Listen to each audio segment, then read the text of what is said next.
Why won't anyone listen to Creed with me?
Yep. Gentlemen. Let me get everybody unmuted. Whoops. Hello. What's up? 100, man. 100 episodes. What a monument. Oh, What a man. monument. So I feel like we're missing one and possibly another. Bill is coming. I just sent him the link a minute ago. Okay, and So, Billy Hunt is working, but he said that if he's able, then yes, I am on time. Ha ha ha. Billy Hunt said that if he's able, he can hop on his phone and walk away from the office, so to speak, for a few minutes. So I don't know if you got a chance to send him the link or not. I thought that was your job. All right, I'll do it. I'll send it. I don't care. Am I too far away from my microphone or no? No, you sound fine. Sounds good to me. Excellent. Good. 100, ladies and germs. Fucking 100. 100. Oh man. Now, I will say this. Chris, he got the memo on what shirt to wear. Yeah. Right? But Justin's redeeming factor is the hat. So True. that is true. Is Justin imbibing in an alcoholic beverage? I sure am. My man's. Wow. And just think, I went the opposite. These square glasses are super awkward. All right. And I mean, I tried to decide if I wanted a bang or an alcohol. I just decided to do both. So. Well, because I'm hanging out with you monsters. Oh. Yeah. My heart says no energy drinks. I can imagine. Mine says more. Great bottle of wine from Becker Vineyards. Little Texas wine. Nice. Pour a little bit of that. Nice. Becker Vineyards was the official winery of the White House that was set in place by George Bush Jr. And still to this day, on occasions, they serve Becker Vineyards wine. Wow. Very cool. Mm-hmm. Fancy. Got that Air Force One wine. We out here. You know what I mean? We're just making moves.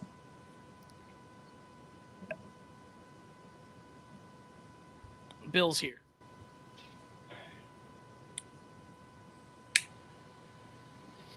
The one beard to trump them all.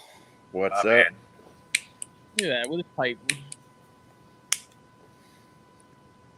I just sent Billy the shit link. about my socks. Yeah, well, because they're deliciously adorable. I was actually going to tell Bill to make sure that he brought a pipe because this is the 100th episode. It is. Of course, and, man. I mean, hopefully we're all smoking something at least a little special other than Camels, Philip. Yeah, you're right. Do you want me to go first? Is that how he this got works? the pink Camel Crushes, not the regular ones this time. He decided to splurge.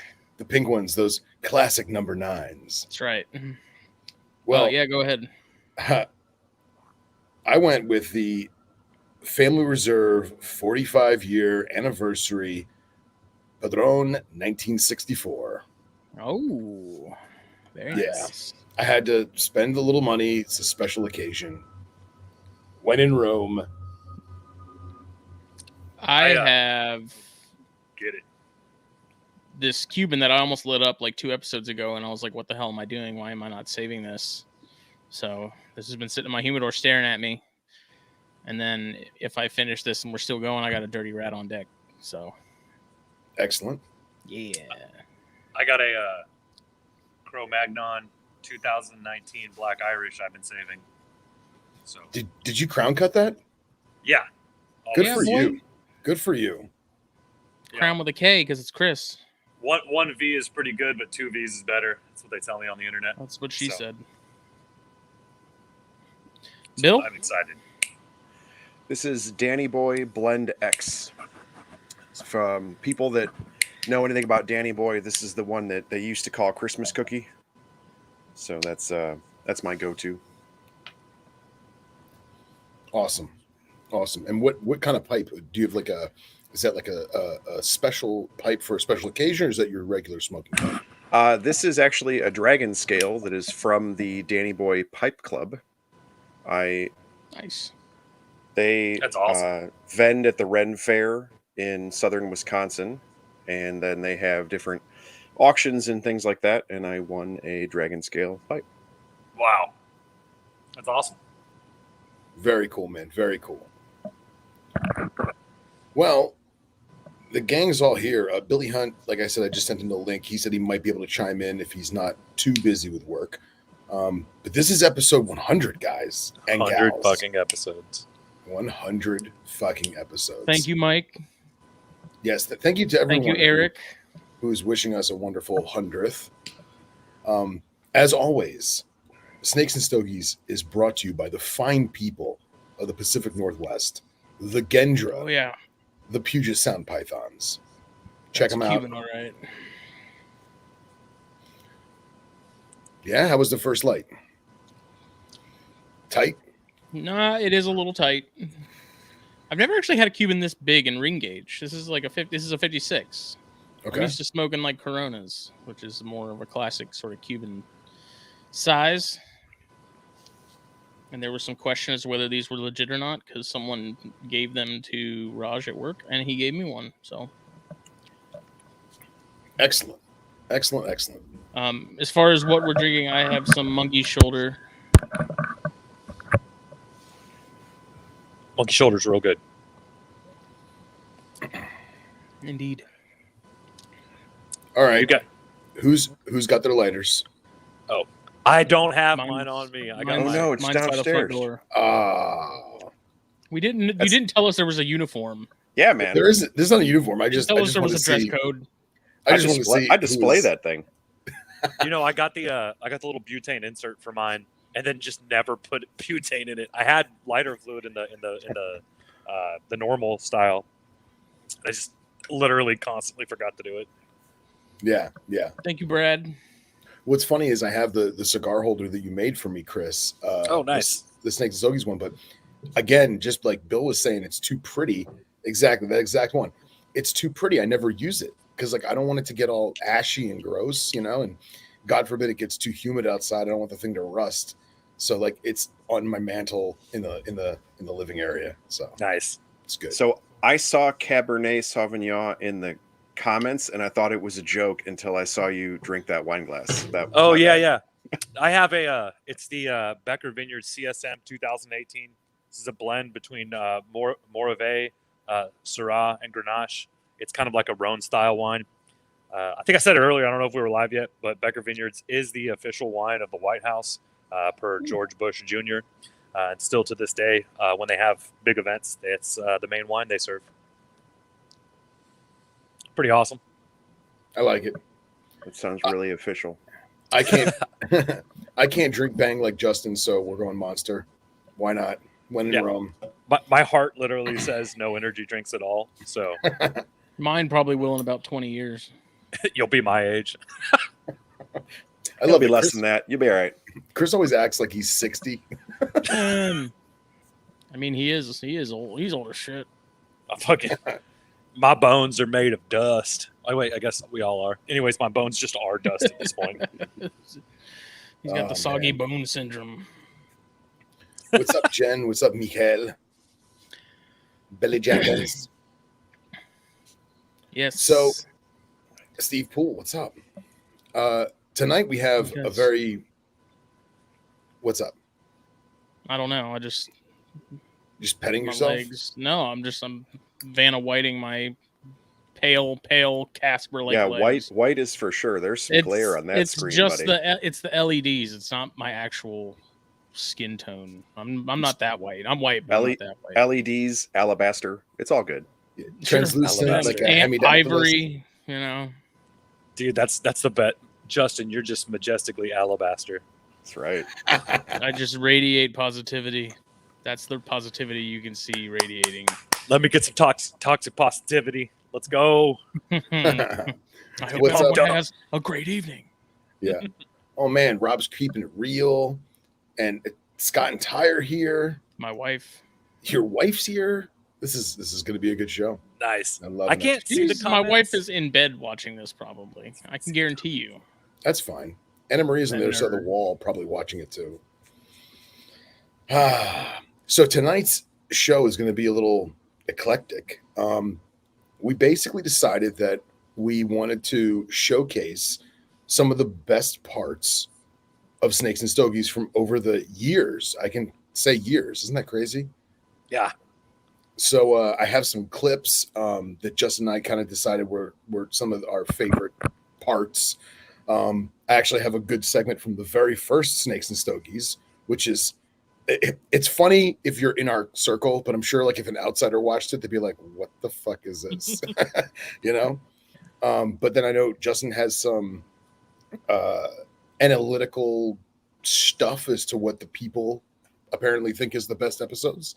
And then obviously Bill, Chris, and if Billy gets to join us, hear from you guys too. So first of all, it's crazy that this has turned into what it is. Because I remember when we started doing this, it was just Instagram Live, and it was just like, we're not going to really put a whole lot of energy or thought into it. It's just going to be a thing. And it's slowly morphed into something I think that has become like as popular as THP in terms of like listenership and numbers and stuff like that. So, well, you actually specifically said that. You when you guys first were doing the Instagram stuff, you had said, "Oh, you know, this is just for fun," and it's I don't not want to put any energy into this. Yeah, I mean, you actually came out and said that from the start, and everybody's like, "Oh, that's cool." I think that might actually be why so many people showed up, because you said, it's just pretty chill. Well, it was also Phil. Phil very slowly like, let's do this. Let's do that. Let's do this. And I was like, okay. And then after some point, it was probably episode like 56. I was like, wait a second. I've been duped. There's a nice little majesty to this show that feels extremely real. It's got this really nice ambiance to where you guys a lot of times are just chatting, and it's really cool. It's great to listen to. Hey, we are real human beings. What's up? Can you guys hear me? My man Billy Hunt out here. Trying. Saving cats from trees. Something like that. How you guys doing tonight? Great, man. Glad you can make it. Absolutely. Yeah, I got some time, so figured why not.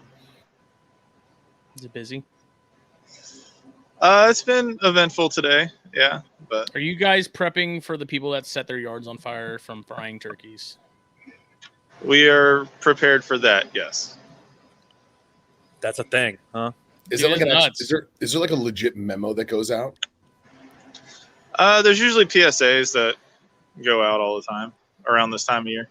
For best cooking results, take your solid frozen turkey and drop it into boiling oil. Well, because people they should have already had them thawing out by now, their turkeys, but they'll wait till last minute, and that's how that happens. Bill probably knows. If you go on YouTube and watch videos of that, it's crazy. It's like a freaking volcano. It's wild. It's also mildly terrifying. I always wanted to know is it because it's a turkey, or like if I threw like a frozen cantaloupe in there, would it do the same thing? No, if you threw anything frozen in there, it would do that. I'm pretty sure. Yeah, that's what I'm getting at. Is it because the object is frozen, or is it temperature because difference? Okay. It's because here in America we like to get turkeys the size of small bears, and then try to fry them. They're actually emus. Yeah. And then when the extremely flammable liquid boils over onto the fire. Yeah, I didn't even think about that. Like displacement of hot boiling oil onto flame. Because nobody actually thinks about the displacement of their 40-pound turkey. And then they try to put it out with water, which is just the second best spectacle of all of it. That's amazing. Just like break out the garden hose with the pressure sprayer. Oh, and just... Oh, hell yeah. Just get it, baby. It's because you don't need to pass physics or chemistry to buy a turkey. Yeah, right? Can I get a hell yeah? Oh, hell yeah. That's why those infrared fryers they make now are light years better. I'm going to put this 56-pound turkey in this flaming hot liquid for Grandma, and that's the bottom line. Well, what's funny is everyone's talking about deep frying an emu, and all I could think of, like, I see Scott and Tyre in this, and I'm like, man, if they ever came stateside for Thanksgiving, I would have to find a butchered emu on principle. Hey, you got to hunt it down with a fucking Bowie knife. We could go hunt a cassowary. Yeah, but we have of course, the dude from Texas says you got to hunt it. Yeah. We got those in Texas. You can find one I guarantee you, there's And some we gotta in West kill it with a Texas. spear. for sure. We will kill. Oh man, it's so bad. And I'm not a big time hunter, but we will hunt anything. It does not matter. There's like a crab season here.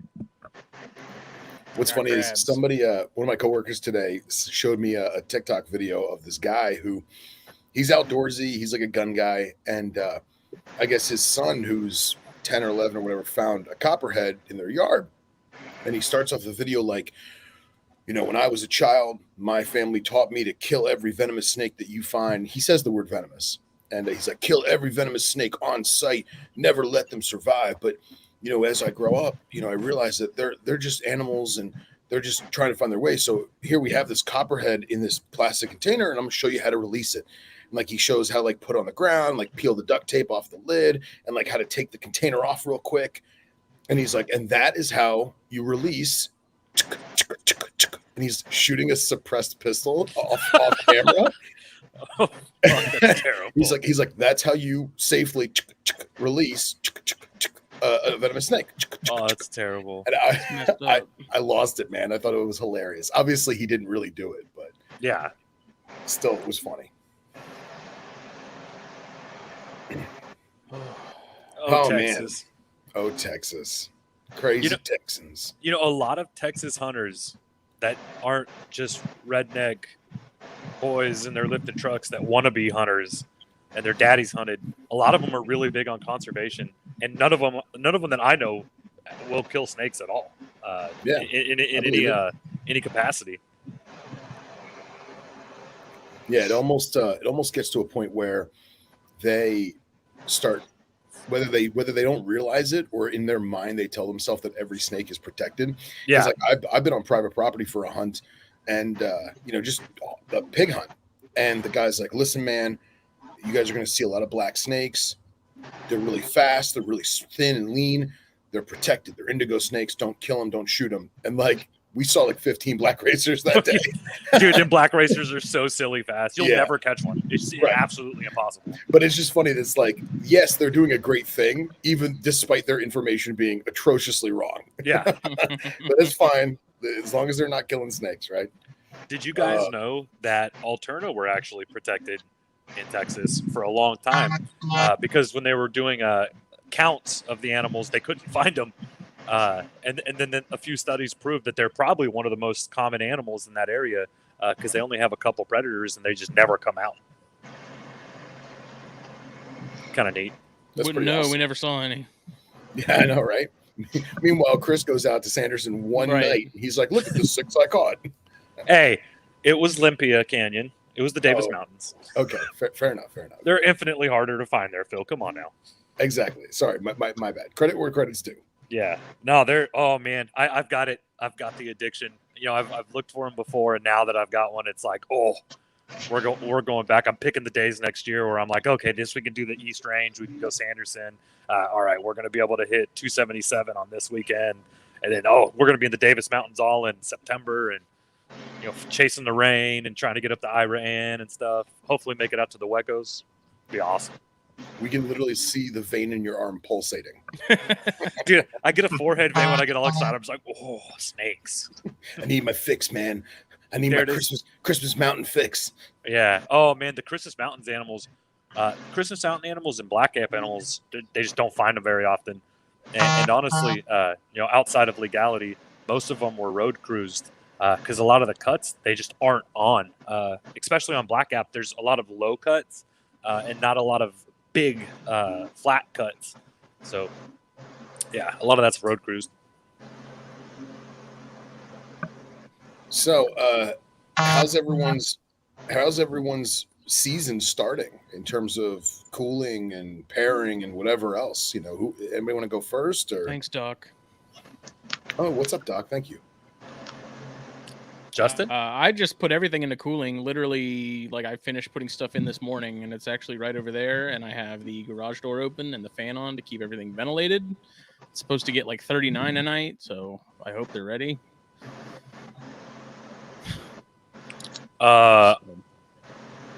It's supposed to get 72 tonight, so I don't know where you get 39 from, Justin. That's weird. I'm kind of the same way. I've decided what I'm pairing. I got everything is boxed up in their hibernation bins and is cooled down to about 70. No meals for the last month. And John is picking up all my stuff that needs to get like cold. So I got some day rice, some Mex-Mex. The hibernation station. The hibernation station. A few Alterna. The northern pines, the black pines. They're all going with him because he puts them down to 50 for like 3 months. And then I've got my closet that I set up, which will be the last week of November. And that'll be the corns, the bulls. I haven't decided if I'm even going to cool the Baja, the Cape Baja vertebralis, Pituophis vertebralis, because I think they're going to be like the Janai, and you don't cool them. You literally just pair them up in January.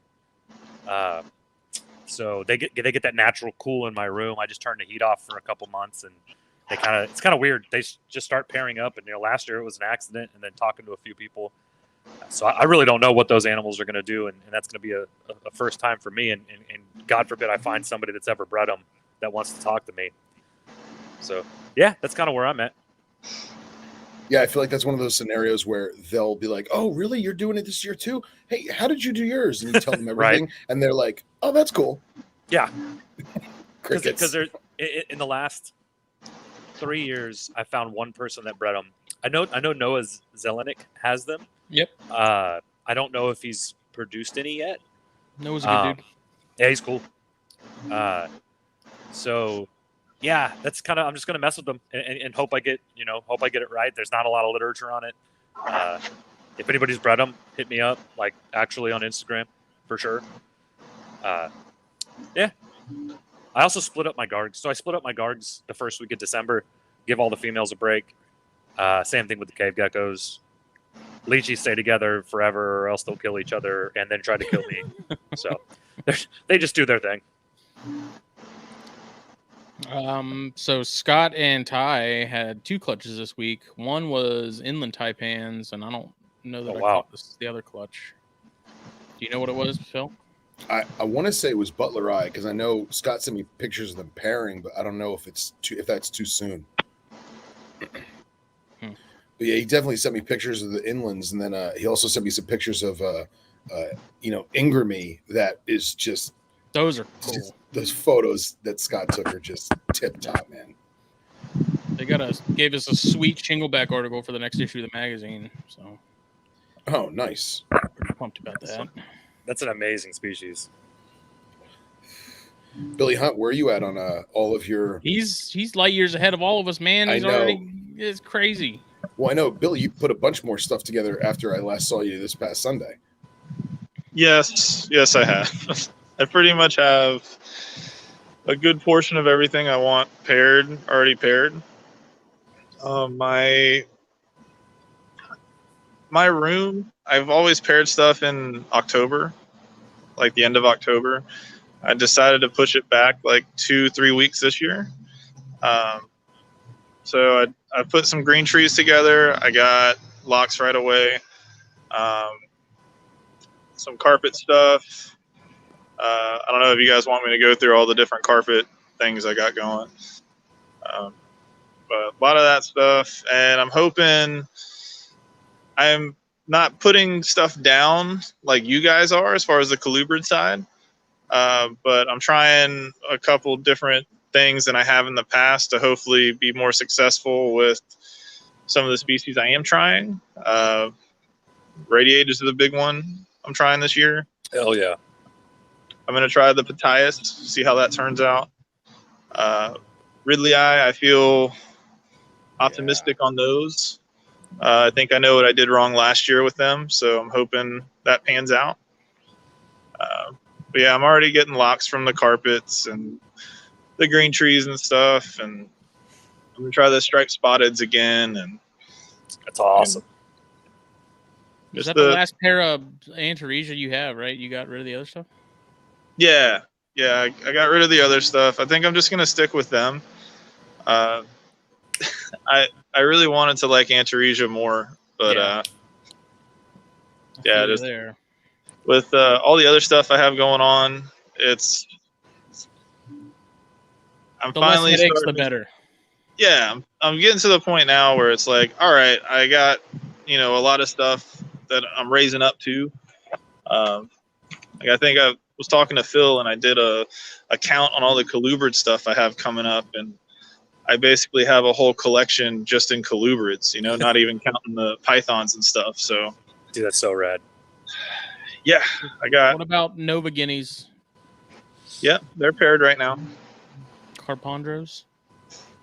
I have something in the works.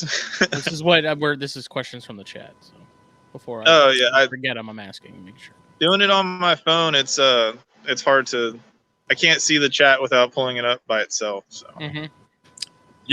Billy, an animal people could look into if they liked Antaresia and didn't really want to have maybe some issues with the babies, maybe have something that ate a little more consistently, is the chocolate phase of the Emery. Look just like Antaresia. They're a little bit over 3 foot as adults. They eat everything, and they have those iridophores in their skin, which are like magnified by that increased melanin.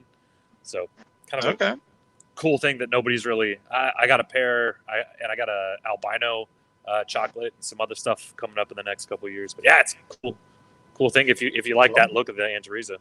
Chris, do you keep glossy snakes? Let me know. What's that? Glossies? No. You don't? No. Okay. Arizona, they're really cool, and I hope to find some someday. They find them here in Nueces County, and actually a little bit more east from here, like McMullen and Jim Wells. But haven't had the luck of finding one, and haven't really gotten my hands on a captive example. I was just thinking small and shiny, if that's what you're going for in that whole They're vein. really neat, yeah. How is that animal not a rat snake, right? So like mine, their head structure, if you have one in your hand, it's not. Yeah. They're a weird little, like holding it and looking at it, you can tell that there's something wrong with that. It's not a rat snake. Like has its own little head structure going on, the snout, everything. It is quite a bit different. It's kind of like the house snakes. Everybody's like, oh yeah, they're just colubers. Then you get them in your hands and you're like, these are pythons. Yeah. Right. I really like my house snakes a lot. When I get more space, I definitely want to get some.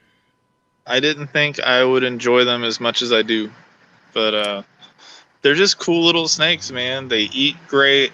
They're not defensive at all. They're easy to handle.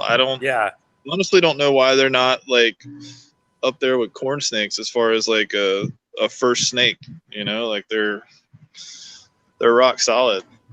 And it's crazy because a lot of the captive breeders in South Africa, they have them the same way that we have corns. I mean, they have corns too, know, but the house snake morphs in South Africa are just incredible. And I know a handful of people brought them here from South Africa, and they just haven't caught on. I don't understand why. Because they're not highlighter colored.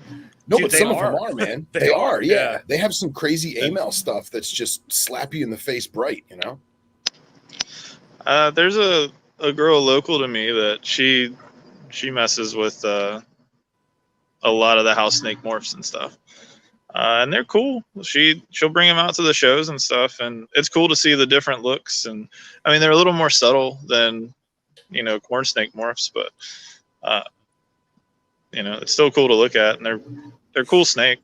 She's real neat. She's the same girl that did the Cape Files too, right? Yeah, it's April. Nice. So when I was in college, they were really cheap, and I wonder if that didn't play in. Like, it was just kind of one of those things people bypassed, or like Mad Hogs. Who cared? Like when I was in college, nobody cared. It was like, oh, that was a really giant speckled king snake, and then the blonde ones just looked goofy. Like nobody cared. Yeah, you got blonde hogs because you couldn't get Malagasys, giants. Yeah, and then I think honestly, things became a little harder to get, so the price increased, and then that gave people pause, and so it made, especially with the Mad Hogs, the people that are into it now are actually a little more serious, and they pretty well immediately started producing. Like, it was a pretty quick thing because it was some really serious keepers got some groups, paid fair coin for it, and then all of a sudden produced them, and they're awesome. Well, yeah, that's, it's because it wasn't 50 people that happened to have $20 that got them, and then they just faded into the ether. It was dedicated people. There's a little bit to that also. I think that the loudest baby gets fed first. If somebody's really pushing on corn snakes and they're getting out, before on it wasn't social media yet, but like getting magazine articles and pressing to get into pet stores and putting out their available lists. Just that's what Honduran milk snakes blew up kind of out of nowhere, and then kind of faded away with the ball python craze. And then the ball python craze came from forums, Morph Market, King Snake, and kind of derived us from the internet forum era to the social media era, and then that's blown us into the mass of different species. And everybody's like, hey, why doesn't I ask myself all the times, why aren't more people keeping these animals? And I think that's it. When I go to look up an article on house snakes, I find 2 or 3, or I go to look up an article on vertebralis, I'm like, wow, this animal is slightly bigger than a corn snake. It's a Pituophis. It looks like a Bredli eye. It's super cryptic. It doesn't act like any other animal on the planet, and it's just drop dead gorgeous. Why does nobody have these? Am I going to find out through breeding that they, eat each other, or none of the babies want to eat or something? And it's like, dude, that's not the case, because if none of the babies want to eat, I keep 5 species that the babies literally don't eat, right? And Alterna have been popular since the dawn of time, and Mex and a lot of that stuff. So I don't know. Well, but I would say especially when you talk about hobby Hondurans and you talk about ball pythons, that ball pythons brought the business idea to production and availability of snakes. Yeah. And that, so a big part of that is where you talk about like hobby Hondurans, right? That's really popular. Colubrids in the Midwest have always been pretty popular, and that's always been a big one. People figured out in the ball python section of how to do it business wise, which was produce a whole bunch of hets, a whole bunch of visuals, and then show up to NARBC with a table with 400 snakes on it. And all of a sudden pieds are the coolest thing going, starting out at $1,000 or whatever. Yeah. And then nobody cared about stripy ones, because this one table had 400 snakes with white. And then, the extreme hypo Hondurans, like somebody showed up to a table and had 120 paint orange snakes. And then they were like, well, who really cares about Nelsons now? Like, because they only had 5 Nelsons, but the whole table was orange. And people just didn't kind of, and there's folks in the chat talking about corns and even Alterna. Corns and Alterna and rat snakes to some extent, that's historic. So you're going back to the 70s with dudes that kept, in comparison to nowadays, smaller collections. The guys that got jacked stayed with corns or went to leopard geckos, then got thousands of animals, went industrial production, dumped that money into ball pythons. The dudes that were doing the side projects and red zeps and all the crazy corns, that's because there was only 5 guys that cared. So that there could only be so many animals each year. Whereas like an Amel or a Motley or an Annery corn, there's 30,000 of them a year. Well, then you're going to pump out a ton of snows, and then it's going to end up like ball pythons. They all turn into white snakes. Now nobody cares. And dude, there were spots in Florida and South Florida where you could find wild aneries like corns. Devil's Garden. 100%. Yeah. And dude, guys would go out Devil's Garden, catch 2 or 3 of them, get new snow blood. You know what I mean? Satan's Cabbage Patch. And dude, candy canes coming out of left and right. Look back at a lot of the pyros and a lot of the mountain kings from North America. BHB, Brian Barczyk actually made his name for a long time breeding those animals. We're talking about an animal that goes off feed almost every year, takes 4 to 5 years to breed, produces 3, maybe 5 eggs. Yeah. Cross your fingers that they're viable. And then you got to get them to eat after that. And then cross your fingers that they even thrive after that. Which a lot of them will not eat until after their first brumation. And even once they start going like gangbusters, they don't always stay that way. It's like hatching sea turtles. And now you're investing all your time, to some extent your money. He had his own line of these animals. I believe it's the BHB albino line was produced first by him. And a lot of work was put into those animals. And then, the ball python thing happened. And Bill, you're right on the money. You spend $100,000 on a snake. It's a male. It breeds. I think male ball pythons can breed in about a year. And if it's a co-dom, or I don't know the exact terminology on that, you breed it to like 10 females, and now you're puking out $10,000, $30,000 babies. Can't hate on anybody for making a business move like that. And well, but here's the thing, though. Since you're talking about BHB, so he made his name and made his bones doing berms out of the get-go. Made a lot of money doing that, and so he had time to. You could pump out 60 heads on a berm clutch and just bang, and then you could amass your pyro army. Yeah, trial by error. Lose, make, whatever, so on and so forth. And then that he actually, along with some of the ball python folks, kind of pioneered the idea of showing up with 500 snakes. Yeah. And so if he's just banging out berms, and then 3 years later he goes to Daytona and is like, hey, guess what? Pyros are cool now, and I've got 300 of them. Yeah. It looks like he banged out 300 that year. Well, no, man. The dude worked for like 5 years and just didn't say anything. Yeah. Oh, yeah. They were infinitely harder. Yeah. Yeah. Yeah. And people don't take into account that he lives in a place where it actually gets really cold. Where you can actually brumate this shit. Yeah. Yeah. So he's a northern Midwest guy. And so, when you're going to the Daytonas, the super shows, and all these places, NARBC Arlington is monster. And you're going to sell to all these folks and then be like, oh, by the way, I live where it's cold. Yeah. My bad. And it's kind of amazing. A lot of these animals have come up a lot in price.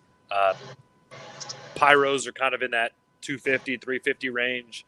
Some of the AML, some of the aberrant hypo-E stuff is way more than that, up in the 1,000 range.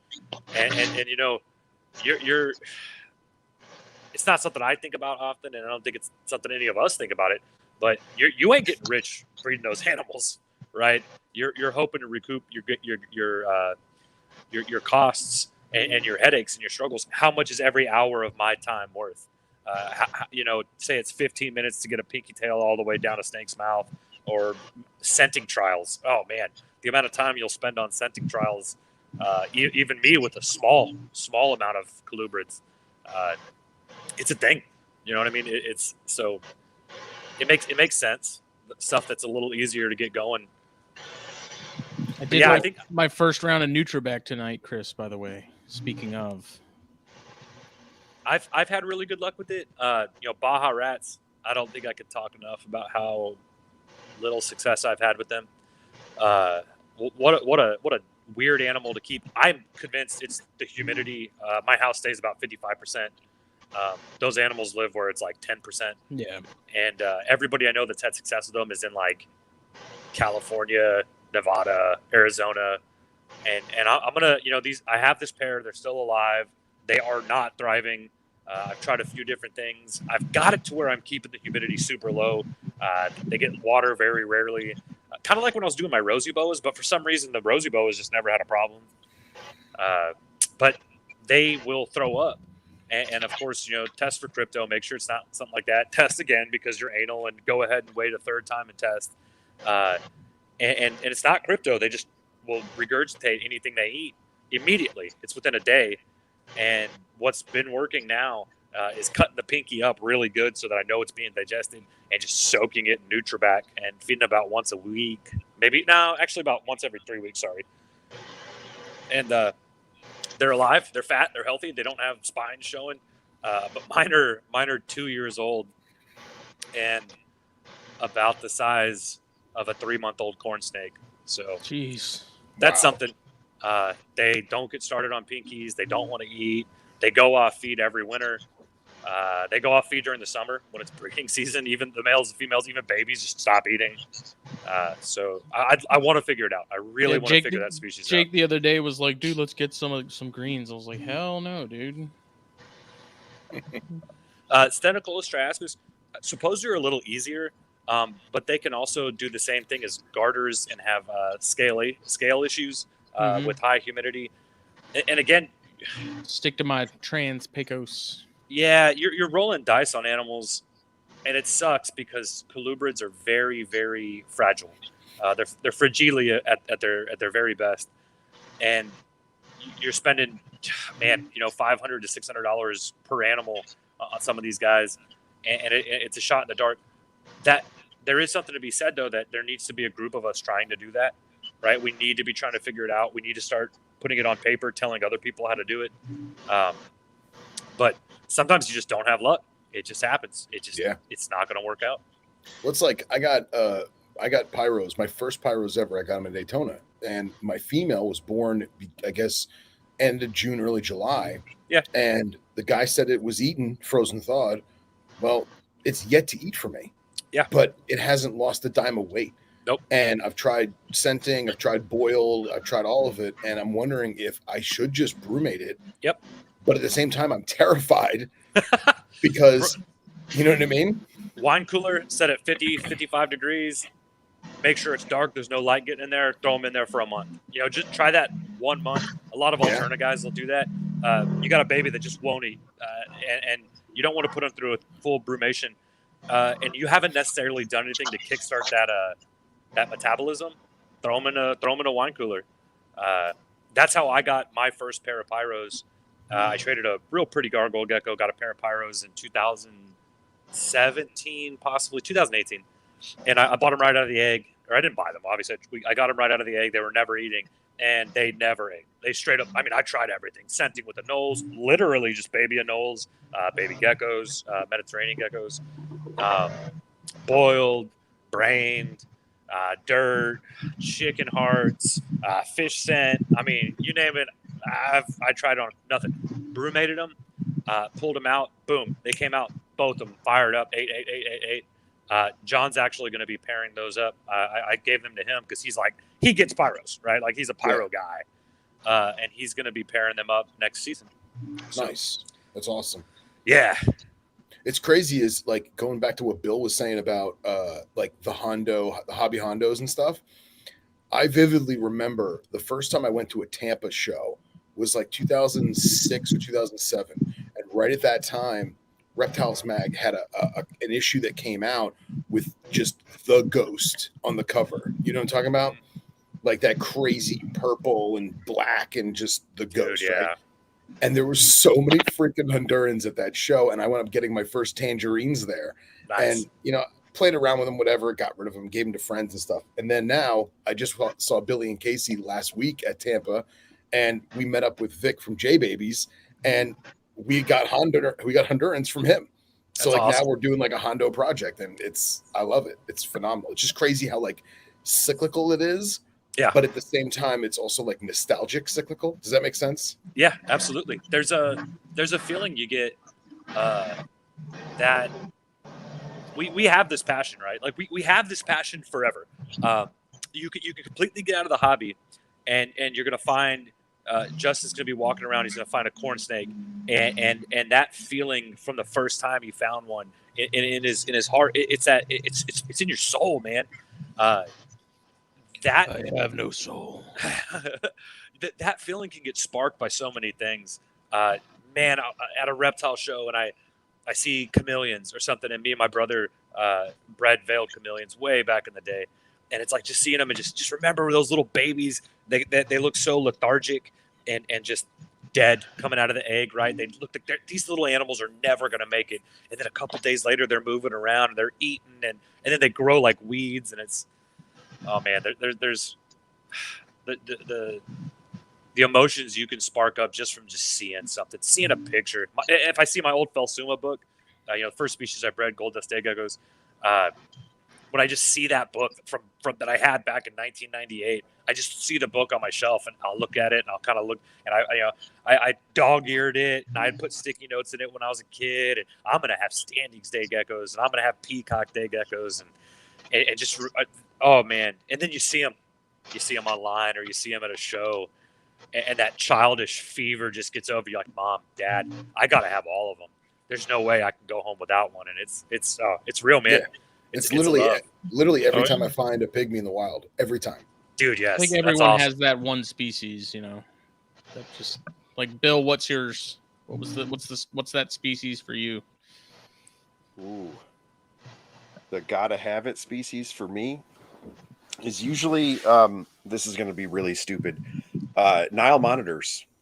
Hell yeah. Really? I can get it. Yeah. Yeah. Yeah. So Niles when are I was pretty, in man. college, when I was in college, that was the thing of, and I mean, they're still stereotypically that today, but Savs and Niles, they came in really cheap. They came in small. They were really mean, so on and so forth. And my professor, he had a bearded dragon. And when I first got there, I was like, I'm going to get all these cool animals, so on and so forth. I was in college, didn't have any money. And he was like, I think in the lab, you need to bring a Nile monitor in and we're going to work on it. And I want you to work on that. And I was like, okay. Because he's explaining, he's like, yeah, and they're really aggressive and working with monitors. And he was one of the first people I heard for operating temperature. They get really warm, then they're going to crank and they're really going to get it, And I'm like, all right. But this is the same guy that was explaining to me while he's explaining these lessons about how to work with these large lizards that get aggressive and so on and so forth. He's using bearded dragons as the opposite example. And he used to feed them squash. And he was an old dude, had like a big handlebar mustache and like a honker of a nose. And he's sitting there. We had a monster enclosure, and he's holding a piece of squash like this, and this thing just latches onto his face. Ooh. And I was like, hey, man, I thought those were like the anti-monitor. Aren't they supposed to be really cool? And he's like, well, they get territorial or whatever. And I was like, yeah, all right. So, we just dove headlong into playing with monitors and all kinds of ridiculous stuff. And it's giant lizards that don't like people. That's what I like. What about you, Billy? Yeah, Billy. That I don't have. You're just you're nostalgia species, man. Yeah, you could have it still. So you know what? Fuck snakes. I still got pygmies. No, well, you guys know I talk about it all the time. Sailfin dragons. Oh wow. Yeah. What an animal. Yeah, if like space was no, issue or whatever, I would definitely have a bunch of sailfin dragons. I've always liked water dragons, basilisks, stuff like that. I like the medium-sized, semi-aquatic, semi-arboreal, agama stuff. Because before I got into snakes, I was really big into lizards. I've done the chameleons, geckos, euros. Just all of them are super cool, but the water dragons and sailfin dragons and stuff, that just always stuck with me to where when I was in Schaumburg, I might have been with you at this point, Bill. There was a table that had a couple larger sailfins on them. Yeah. And yeah, I was enamored. I don't know if you were there with me when I just like stared at them for like 10 minutes. I didn't say anything to anybody. I just stood there like a weird guy, just staring at these animals. But every time I see them, especially a bigger one, I stop in my track because they're the coolest animals, But yeah, that's easily the nostalgic species for me. There's a zoo up here with a pair of those big purple monsters. They got some choppers on them too. That's a for real lizard. Yeah. Yeah, it looks like that thing bites for keeps. And what's crazy is I don't think I've ever seen like I've seen plenty of sailfins in person. I've held them, but they're always been like the house pet. You know what I mean? Like, yep. The 8-year-old kid plays with it. It's just a big dinosaur. I've never seen a defensive one, and I imagine it would be pretty ferocious. Think of a basilisk, just a lot stockier. That's probably a good way to describe them. Yeah, that's awesome. I used to reach out to him a lot because I had one of the intergrades that get, the cheap imports that come in. I rolled the dice on one of those a few years back, and so I was in contact with Scott Corning here in Florida. I was in contact with him for a while, and super nice guy. He'll give you any information he has. Like he's passionate about those animals, and I regret not trying to go see his place because I'm not far from him. I think he's like in Ocala or something, which is like an hour and a half from here.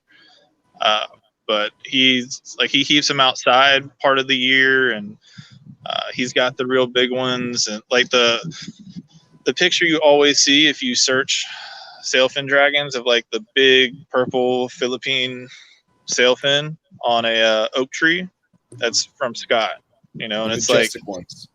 yeah, I mean, it's almost 4 feet long. I mean, granted, you know, 75% of it is its tail, but you know, that's still a big animal, and It's a you know, big impressive. animal, yeah.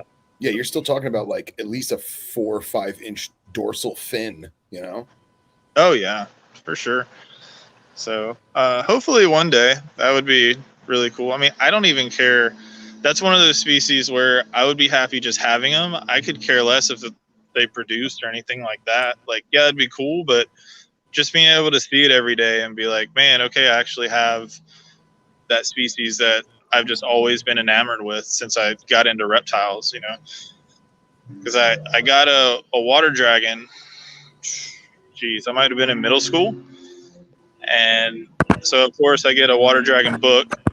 And they have a little section on basilisk and a little section on sailfins. And I always looked at the sailfin chapter. Like I couldn't get enough of it, you know. So maybe one day. Not today, but maybe one day.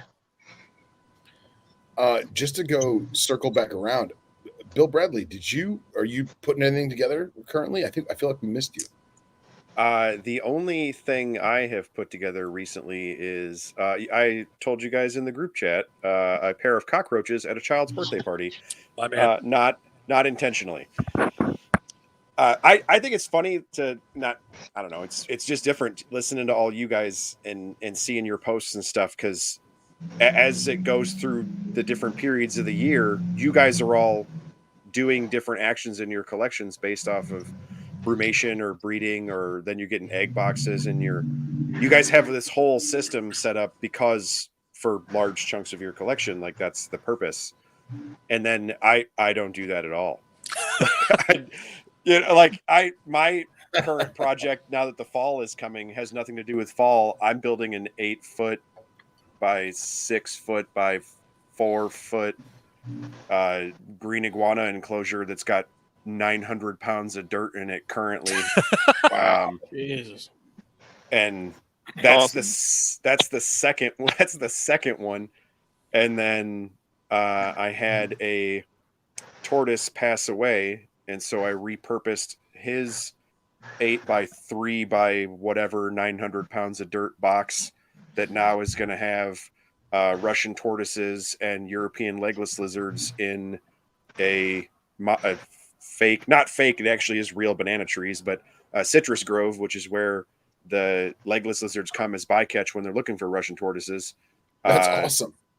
And I'm building that right now. That's so cool. That's awesome. I don't breed stuff. I just build ridiculous things and then continue to show little kids dinosaurs. I don't know. Well, that cohab with the European stuff, that sounds like a hell of a magazine article, my friend. So I am unofficially stealing the idea from San Diego Zoo. They don't use legless. They use jeweled lacerdas and Russian tortoises. And I guess they have a pretty large enclosure planted and all that good stuff. And it's because it's San Diego. The weather is beautiful. I have been fortunate enough that I have gotten grass to grow in my basement. And so I have 3 enclosures right now. The two monster dirt filled enclosures. I have a 160 trough that's just growing grass. There's nothing else in it because I wanted to make sure I could grow the grass. And then once I got the system down for growing that grass, I have a pair of crested geckos in an 18 by 18 by 24. And that whole thing it's like 4 inches of grass now. So did you start with like a sod type thing, or did you grow it from seed? From seed. I got this rye grass that Ryan McVeigh put me onto. They were trying to do it in their small crocodilian enclosures, but crocodilians destroy everything, so it wasn't working out. So I planted the Russian tortoises and just like way overseeded, so as they were trampling, it would still grow. And then the enclosure that's being converted for the my second green iguana that has an assortment of elephant ear hostas in it that are just kind of doing their own thing. And then I grassed the whole bottom, and then there's a concrete mixing tub in one end because that's gonna that'll be another. I'm a cohab sinner for some stuff, so that enclosure I am going to do my orange green iguana male, who's probably about 60 inches. And then there will be an adult male redfoot in the bottom of that. That's what the water feature is for. Nice. So it should be an actual grass field with a tortoise walking through it, and then a tree structure with an iguana. That's awesome. That sounds so cool, man. Fucking great, yeah. If going back on something you said there, Bill, if anybody, obviously most people listening are going to kind of know this. If anybody thinks you're not qualified to talk about these animals or not be a part of them because you don't fucking breed, they are out of their minds. I agree. That's what all the cool kids do, man. I agree. Hey, I have officially bred morning geckos. I'm a reptile breeder. We're out here. It's for me, breeding is a byproduct of these animals I want to keep, but I love making more of them. But I do love. There's a childish love in me to how you do it. You're just passionate about the animals, and you're okay with just having them, and that's awesome. That's really awesome. So, selfishly, I use my collection to do educational shows, and so there's a core group of animals that travel to shows, and then I have other things that are either aggressive or too delicate, and they can't, so on and so forth. And so when we did the storefront, that's set up like a petting zoo. Yeah. And I kind of started to put together pretty quickly that large zoological institutions don't have collections. I mean, most of them have nice reptile collections. San Diego's off the chain. St. Louis is crazy. But most zoos are actually fairly limited in what they display for reptiles, and they're incredibly limited for what you can interact with. Just because they don't have enough staff to facilitate that. You would pay way more money to pet a penguin or a giraffe or whatever than you will to touch a sulcata tortoise. And so it just, priorities change for them, right? Yeah. And so as we were doing this, like, I pretty quickly put together that, like, in my facility in nowhere, Illinois, in the middle of a cornfield, I have more reptiles that you can touch than like zoological institutions in the Midwest. And so it started to change how we were doing things. And then I always look at the guys in South Dakota and how they have their insanely diverse collection. And I am really jealous and I want to do that. And so that's what I do.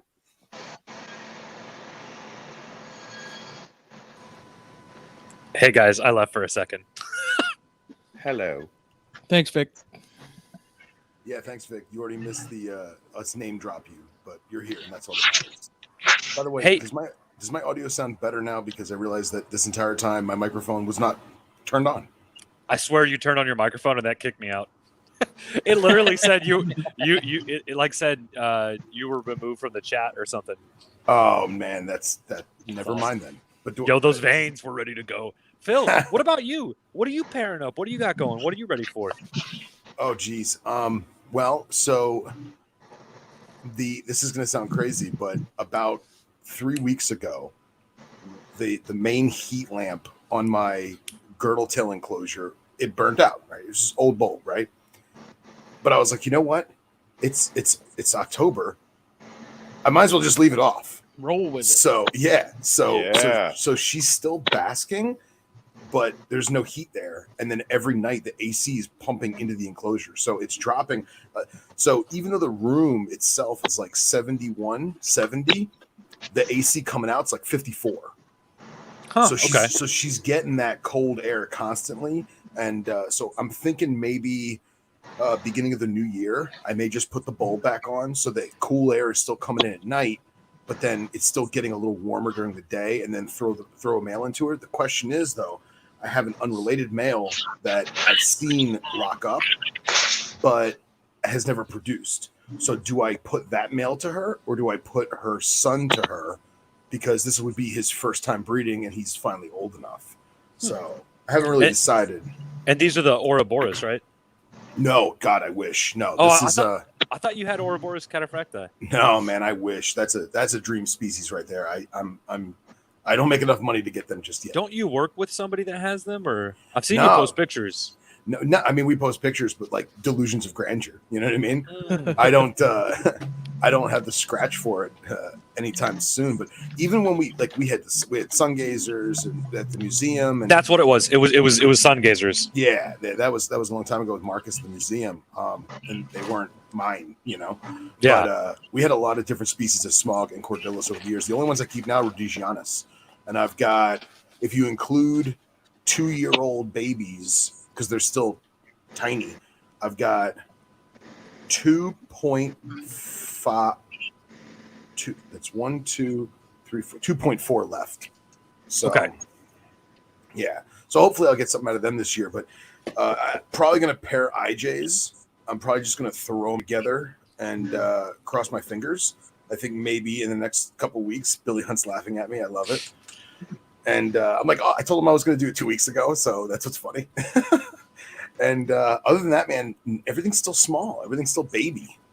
What about your Nephurus, your Sanctus? Dude, I don't know what the hell's going on. The girls are so unresponsive. So I think I'm still dropping temps right now. So once I get temps down to their lowest point, I may just leave a male in. And like, if they kill each other, whatever, they kill each other. Like, I'm just going to leave them in there. My buddy that has had my original trio, this would be a couple years ago now, just keeps his cohabbed. Right. And dude, he probably he pulls them apart in December for a month and then puts them back together. And he produces more than he could sell. He's giving them away at shows. Yeah, he's got tons. Dude, the past 2 years, I've got no pairings the past 2 years. And the girls are just so defensive. They literally do the whole male courtship back at the male. Yeah. And like, they're proven breeders. Like, I've got eggs out of them. How big is the enclosure? Oh, geez, probably 18 by 10 in floor space. Oh, see, he's got his in like a V70. Oh, big. Really? Yeah, okay. Huge. And it's just real hot on one side. And one thing that I think is working really well for him is real cool on the other side. Yeah. Dude, he's breeding Levis now. He's got albino pilbs. He went off the deep end on Knobtails. He's always offering me some. Because when I gave him that original trio, I was like, if you ever produce any, I want some. He offered me some pair of Levis recently, and I don't know. I'm so worried about my humidity. So much of my stuff is high humidity.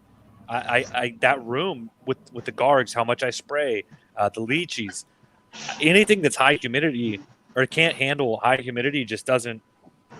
Yeah. Well, my brevis are doing great, Justin. If you have ever thought about wanting brevis and breeding brevis, dude, the babies are fine. They're Dustin not bad. Drew me for Secret Santa, and of course he doesn't have any Coleonyx right now because that would have been my first choice. Nice. Have him send you some vertebralis. He can literally find them in his backyard. Well, I'm going to put that on the list with the night snakes. You guys are going to ruin Dom's night if you're talking about Secret Santa and when letting all these secrets out. That is the Nachschlagen. My Secret Santa does not know that I picked him yet, or her, and I still don't know what to get him. It's really hard. Mine doesn't know yet. Nice. Billy sent me Stone Cold Steve Austin beer last year, and I loved it. Hell I drew yeah. Chris, and Dustin drew me. That's all I need to know. Well, Chris, let me ask you this. So I've got 2-year-old Millie that was supposed to be a pair. It turned out to be 2 girls. Yeah. Now I have a yearling male, but he's so dinky, man. I'm afraid that he's just too small. He might surprise you. Yeah. Does he have good fat storage in his tail? Yeah, his tail's good. It's just his balls haven't dropped, man. Is he past 12 months? I mean, is he past a year? Yeah, he should be. I think he is. I think I got him right around 12 months. You're going to know real fast. Those animals, they're so apparent when they decline. Be prepared for a crash. You know what I mean? It's one of those things like with a lot of these terrestrial geckos that are not. Honestly, I would even say with leopard geckos, I don't know what leopard geckos were always kind of in that realm for me. When these animals start to crash, terrestrial geckos, because they have such a high metabolism, you know immediately, right? Like you could look at it and you know. Sure. So I don't think you're going to hurt anything trying it. You'll know pretty quick by the way they're acting. You're so aware of how your females act. You're so aware of how your male acts. Once you put them together, probably introducing the male to the females, you're going to kind of know if something odd's going on. Are they staying at different hides? Are they staying at different side of the cage? Yeah. How's their appetite? You feed them X amount of food items. You're a very analytical guy, so you're gonna know real quick. Okay. My biggest thing, never pair, and I got to preach on this because I did it this year and I almost killed a very special gargoyle gecko. Never pair geckos too small when they're females. They just put so much into themselves to produce eggs. Gargoyles have this really interesting thing they do when they're stressed or dehydrated. They do it for a couple different reasons where their tail just like kinks, like zigzags. Really? And it'll stay that way for months if they're stressed out. Or dehydration is a very good example of that. But it fixes itself like overnight sometimes, and it'll go right back to a normal garg tail. And man, I had old Quasimodo, the female I've been raising up. I paired her up this year. She was over 40 grams, which is usually my number is 40 to 45, and she was like 41. And I put her with this hot shot male I got. He's a piece of shit, really. And dude, maybe a week. I was gonna say 2 or 3 days, probably a week. I found her just on the bottom of the cage, just lifeless, man, and her tail was all screwed up. And I was like, oh fuck, what have I done? I pulled her out. She's good now. She's over 45 grams. I'm just not gonna pair her till next year. And hey, she also might not be a breeder, right? Like, these animals we have might not be. Not every single one was designed to produce a whole bunch of babies, and that's okay. Yeah. Well, then, I might throw the underwater source together, and then I'll definitely put some cinctus together in bigger enclosures and just see what happens. But dude, like I literally leave them together for a few hours, and I just sit there and watch the cinctus. Yeah. And they just hate each other. Are you introducing the male to the female? Yeah. No. See, once you have something that starts acting territorial, just like Leachianus, gotta be on neutral ground. You know what I mean? That's all right. That male's breaking into their house. They've never, they've been 2 years for them is 30 years for us. What are you going to do when some super hot female breaks down your door and says she's going to breed you? You know what I mean? We're pulling out the gun. You're pulling up the Rolodex of pistols and going like, which one is it tonight? You know what I mean? And so they're breaking and entering. I think you and I have different reactions there. Yeah, I don't think that's. I don't think his analogy was heartfelt. I got it, but I thought maybe the logic changed a little bit. Just let him roll with it. But yeah, I honestly wrote off pairing because this year until I kind of figure things out better. But I don't know. It's still early enough that I could do stuff. I know some people and what's crazy is, man, Aussie gecko, like Carphodactylidae in the US is so all over the place that like people are just pairing stuff now, but they're also just laying eggs and having stuff hatch out at the same time right now. Yeah, it's just because there was a book wrote on how to do this doesn't mean that's the only way to do it. You do not have to pair now. Pair them in the middle of summer. Yeah, the animals didn't read the book. Yeah. They they're also specifically not in Australia right now. That's very true. They have no idea. Nor have their parents, grandparents, or great grandparents. Yeah, that's I literally have a gravid corn snake that's about to lay eggs. Oh, that's awesome. Like, I don't. Wow. I check out my animals, right? Like I do health inspections. In my mind, that's what I call it. Really, it's just like taking them out and taking pictures. I had a female out. She was ovulating, and it was about a month and a half, 2 months ago. And I was like, you didn't breed last year. I cooled you. You're ovulating for sure. You're swollen at the hips, And I threw the male that was supposed to go to her last year. In fact, I sold this snake to a really sweet friend of mine. I was like, hey, see if you can pair this girl up and try her out next year. She didn't go for me this year. So I was going to send her up to New York, but it was getting cold. So I was like, well, I'll throw them together. And she's about to go into pre-lay shed like any minute. She's huge. She's got 10, 12 eggs in her. And so that's awesome. She didn't read the book. I have the book. I said, Kathy Love said no. And there she is. What's funny is talking about like thinking outside the book, so to speak. Mm-hmm. So I got baby Telescopus obtusus a few weeks back, and the male took live Pinky after some, leaving him alone, kind of, sequestering him, just let him be his thing. And the female just didn't want to do nothing. I was like, all right, it's time to start introducing other prey items, right? So I walk by the girdle tail enclosure and I see that the one female has this like shark fin of peeling skin. And I was like, I could wrap a pinky in a burrito of skin. So I like grabbed her real quick, peeled the skin off, right? It's going to fall off eventually. I'd rather have it be peeled off than have to find it in the enclosure. Yeah. And I wrapped a live pinky in this back strap of lizard shed, and I just stuck it in the front opening of one of the crevices for the female obtusus. And I came back like maybe an hour later, and her head was out, and she was like, something smells good. That's awesome. And she wound up nuzzling the skin off of the pinky and ate it. Dude, that's awesome. Yeah, that's awesome. I couldn't have asked for more. So I left the skin in there. She didn't eat the skin. I actually thought she might eat the skin. I left the skin in there, and I'll probably use that same piece of skin this coming week and do the same thing and see if it works. Because obviously, otherwise I'd have to wait for the damn girdle tail to shed again. Yeah. And also a good thing to do is save those sheds and freeze them. And then just use small portions of them. Yeah, just put a little patch on their head or something. Yeah. And you can use. I've heard of this, and I haven't done it yet. But you can use a small amount of, I believe, Vaseline if you want to take just the tiniest amount. Oh, and that unscented Vaseline. Tip? Yeah, and like put it on the skin and get it if it to get it to stick. You could probably do mineral oil. I think mineral oil would probably work. Just gonna say mineral oil. Yep. So yeah, dude, man, there's a literally a million ways to skin a cat, but yeah, that's awesome. Hey, Billy, I am gonna pair my Chinese beauties next year, so they're getting ready to go down. Awesome.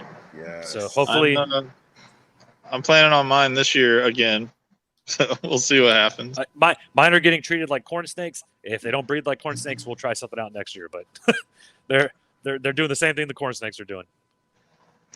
Yeah, I've gotten locks from mine. So I'm sure I think my issue is I just don't get them cold enough. So I'm sure you'll have no issues with those, man. Yeah, my cold room here at the house, they're not going to go to the deep freeze.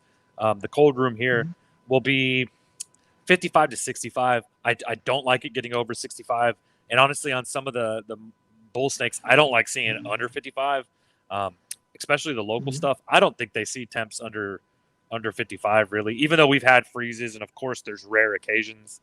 Man, so that freeze that happened in February this year, and it looks like it's gonna be another cold year. I saw like maybe I think that was more than a freeze.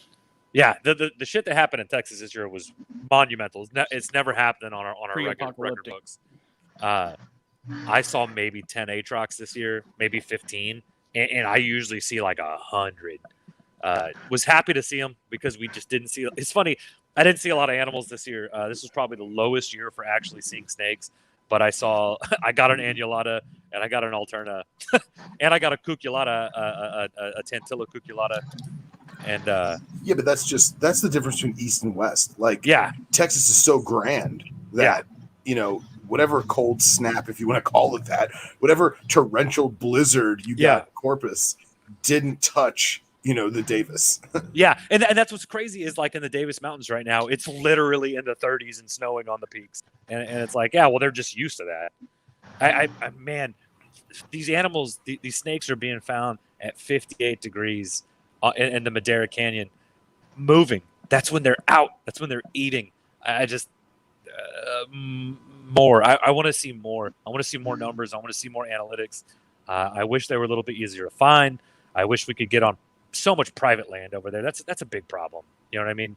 Nobody's ever flipped an alterna, right? Yeah. And it's like I wish we could get more analytics on those animals because they are bulletproof, right? They're just what a crazy animal that's out hunting at 58 degrees. But so are the blacktails. So are the lepidus. The Aatrox, the Emery, the Sonorans over there, they're not moving. They don't move when it's cold. But that's when you'll get these animals that are out that are the jewels, we would say, the jewels over there. The gems. The gems of Texas. Speaking of gems, Billy Hunt, how's the Pac-Man? The Pixie? Oh, the Pixie, excuse me.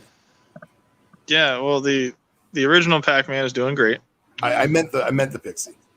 Yeah, the Pixie, dude, it eats way better than the Pac-Man does. The Pac-Man takes some time. The Pixie, I just put anything in front of it, and it could fit on a quarter right now. Like, it's that small. But he's just... Well, you know why, right? It's because it's African. Oh, God. Don't even start with that Just crap. like the rains down in Africa. I should have known you were going to go there with that. Phil, one of these days, I'm going to Yeah. get you in my 2003 Discovery, my Land Rover Discovery, and we're just going to go shoot something. That I'm 100% in, bro. 100% in. Oh, that's awesome. I'm gonna sit on the friggin' roof. My dad stole it from me, but it still runs. AC still Nice. works. It's still good. That's awesome. Can you have Phil Yeah. dress up like the dude from Jumanji? Dude, we already got I need a bucket seat on the how short front them bumper. shorts. You can't even see my shorts. Oh my Jesus, Are god! you even wearing any? Yeah, Whoa. yeah. Khaki. It's just We're ready to go. Man, why does he have so many like cuts and scratches on his upper thighs? Because he's a man in Be a man. shorts. Wear shorts so short you can see your underwear. Be a man. Be a man. I don't know. Random, but Sid in the chat, I did see you and thank you. Yeah, I Big kind Brain of. radio. I've been pretty bad about. We've been. It's so deep and heated and not heated, but passionate in conversation. I've missed a bunch of good comments. I know Jen Davis is really happy and pleased to see how passionate we are, and Mike Kosicki obviously says, yay, congratulations, all that good stuff. Jen Davis was the young lady you had on your show last week or the week before? Last week, Yeah, last week. What an episode. right? Awesome. Yeah, 100%, man. For sure. Great topic, great Very guest, cool. Yep. great conversation. Yeah. Love to see it. Yeah, that was great. I was fully enamored the whole time. Awesome. That's what we like to hear, man. Love it. We Oh, all learned again how Brent's traveling internet is just terrible. yeah, 100%. I'm Lest actually we forget. I feel like if you're Brent, you should have like a legit handheld hotspot. You know what I mean? Like he carries a mobile router. Like if I was him, I would find some kind of satellite router on. So I'm pretty sure they call those satellite phones, but No, but you know what I mean. Like they have the built-in mobile router in your vehicle. You think they'd make some kind of handheld thing? Hey, next time y'all are in West Texas, you can rent satellite phones and satellite routers because I know you don't have cell service because ain't nobody got cell service over there. Oh yeah. You can actually rent sat phones. it's actually not a bad idea because there was plenty of scenarios where things could have been real bad. Yeah. You fought a bear. I don't know if anybody knows that, but it was man-to-man combat with Mama With Bear. my bare hands. And What's we're funny taking is prior to that trip to West Texas, I had already been looking at sat phones and satellite transponders and stuff for like going to Africa, going to Australia, going to the Middle East. My delusions of international travel, and I was like, oh man, it's West Texas. I mean, we're gonna go remote, but it's West Texas. They got 5G, nah. and it's like Might as no. well have been on the moon. Yeah. And then the last night, where were we the last night, Justin? Chili's? No, it was Oh, hey, Smack Dab. great thing to bring up there. I don't know if y'all know this, but I have a little sign ready to go. Just straight heads up, Chili sucks. Oh man. Oh, that was awesome. Oh man, he's been waiting over an hour to do that. Just wanted y'all to know. That's awesome. Heartfelt. No, it was Loma Alta stuff. So the but yeah, After like the third day, everything just kind of became a blur and just. so melded we're together. we're smack dab in the middle of Texas, right? pretty much And along for the ride at that point. we're smack dab in the middle of Texas. We're staying at this hunting lodge, at like a B&B hunting lodge, right? And we're surrounded by fairly rural areas, but it's not the middle of nowhere like West Texas, right? Zero service. Yeah.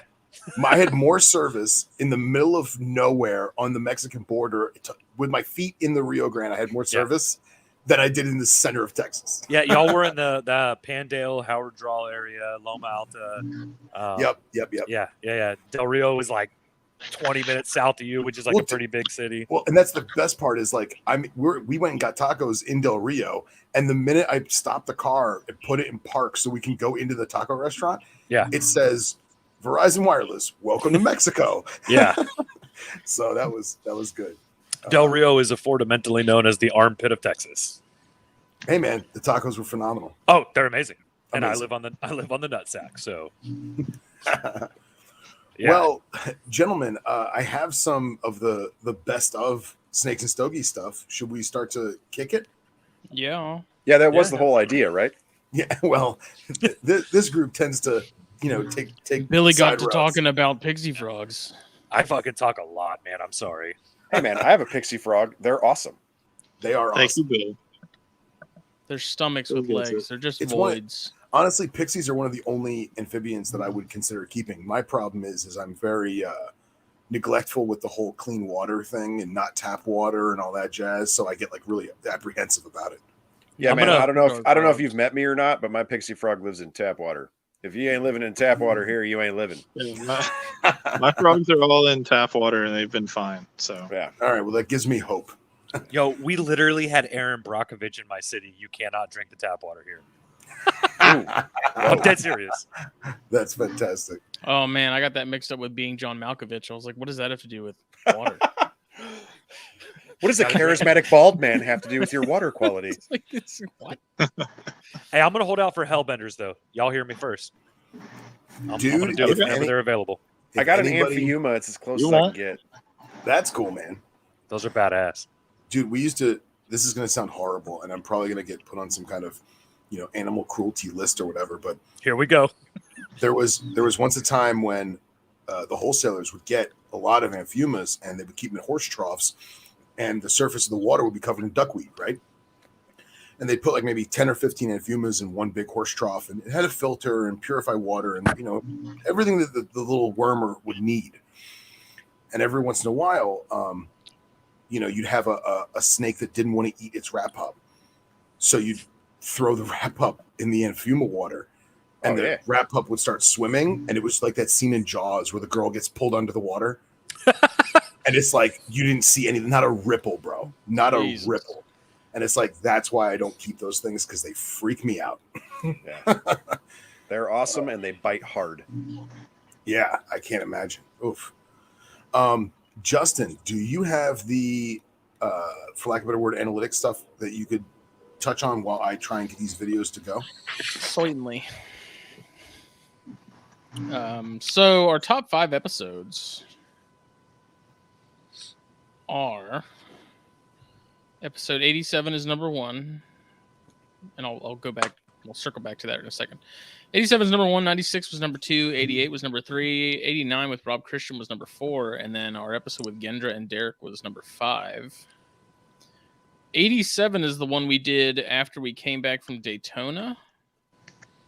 And for whatever reason, let's see. I wish I knew what I was doing. No, damn it. For whatever reason, episode 87 is, like, of all the episodes, period, not even just Snakes and Stogies, that one has dwarfed every other episode between THP, Corn Stars, Condorcast, all that stuff. It was 87, you said? Yeah, and that's the one that was right after Daytona. And This that past one is at 2021 Daytona? yes. That episode is at 2,358 plays so far, and then the next closest one is that Europlatus episode we did like 2 years ago, and that's been at number 1 for a long time, and that's at 1,655. So, Wow. for That's the whatever Europlatus reason, episode, 87 was. Yeah, with Cat Saldana. Yeah. Yeah, but Daytona is where you Southeast guys can get your feathers out. So, I mean, it kind of makes sense. And then That's your the third that's most your popular place. episode of all time is episode 96, which is a recent one for whatever reason. That one's at 1,600. So Awesome. I don't know. nice. Well, thank you to everyone for partaking and listening. We love you all. Sincerely. All right, so I've got a handful of clips. I didn't get the numbers together as far as the numbers of like listens and Snakes and Stogies episodes into the like compared to out of the 200 and some odd thousand plays on SoundCloud. Okay. I don't know how many of that is snakes and stogies. I did not pull Well, that number, but Still, that's still monumental, regardless. Well, So. I would ask. So, do you know your nationality breakdown? Like, do you maybe is it something where like Scott and Ty were hanging out and you had more Australian folks, or did you see any kind of boost off of that kind of thing? So Australia is number 3. So it goes US, Canada, Australia, UK, Denmark, Belgium, Sweden, Puerto Rico, Germany, Republic of Korea, Ireland, and then it keeps going. Canada before Australia? The weirdest, most random country of, yeah. Wow. The most odd, like, random country on the list, though, as far as, like, top 50, I think, is Algeria. Wow. All right. How is that weird? Your co-host talks about African stuff all the time. I don't know. It is true. It's just random, because that's like... There's one guy in Algeria that every time he talks is like, I have one of those. 100%. Lithuania? Yeah. Hey, shout out to my Lithuanian homies. Hit me up. Badlands Herpetoculture on Instagram. Yo. Gecko Master 6969. Yo. Nah, we ain't giving out the personal. Y'all got some Rhacodactylus, Terracurynchus. Hit me up. What's up? Whoever that one person is in Algeria, when I do make it there, I expect to have coffee outside of a cafe with recorded music playing and the scent of spices and sand in the air.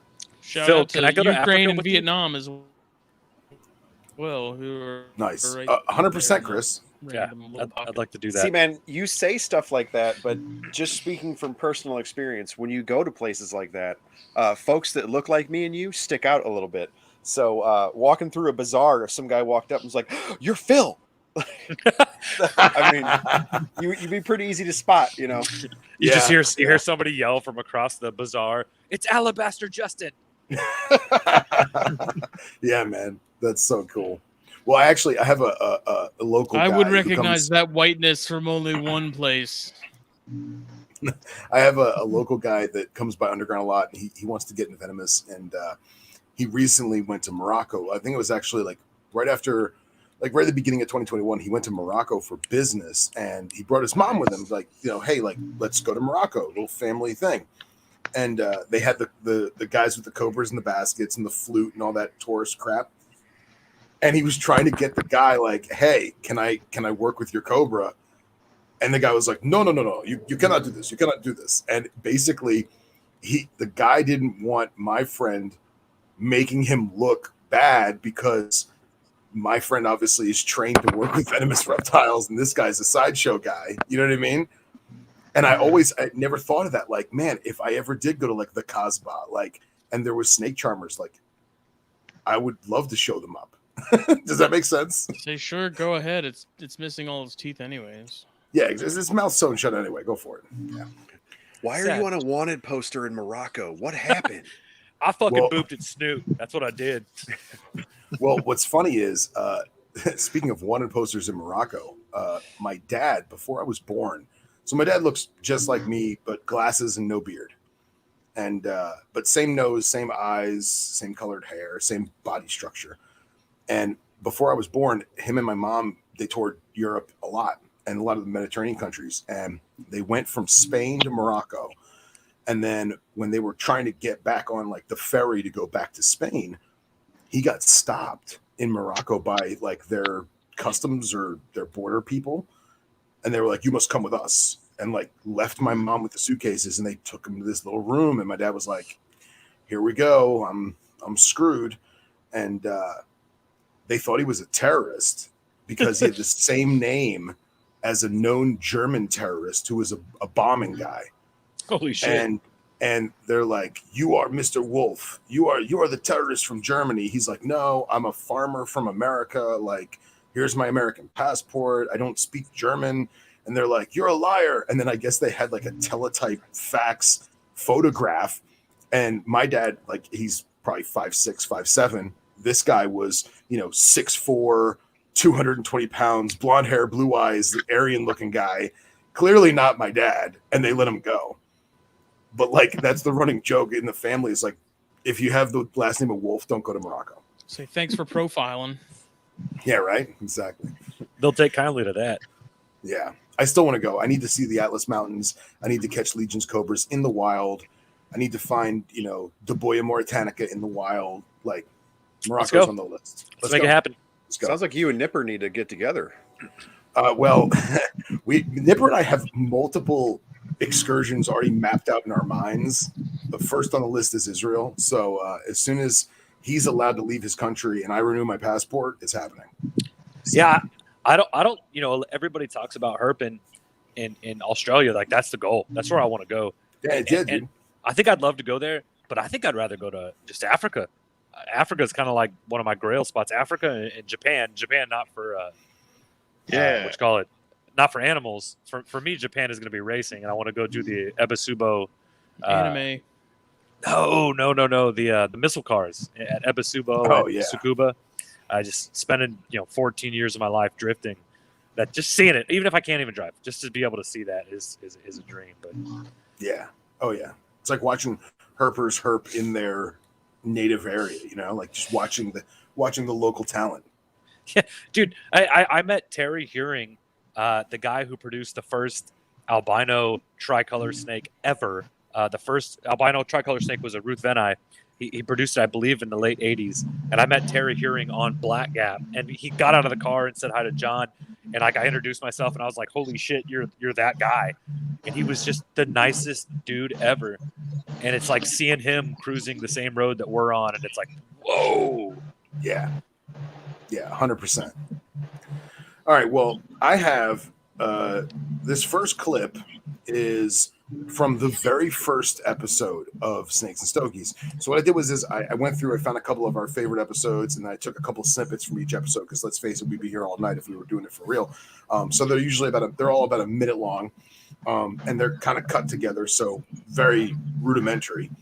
But I'm going to try and put it up now. I don't know how the audio is going to go, so if you guys can't hear it, I'll unplug my headset so it just plays through the speakers, and we'll kind of let you know.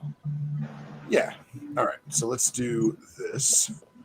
Let's go share screen. All right.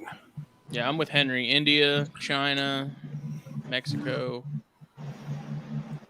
So here's a clip from episode 1 of Snakes and Stogies. Yeah, I don't hear anything. Can you hear it or no? No, nothing. All right, let me. You could upload them in the brand tab as a video and play them, probably. But that might take a few minutes. I don't know how many you have, but I didn't hear anything you just said. Say that one more time. I said you can upload them into the video section on the brand tab, but I don't know how many you have. That might take a. Yeah, I'm just gonna unplug my headset and put the microphone next to it. I think that might work. There might be feedback. Brace your ears. Maybe try it out. All right, let's try it.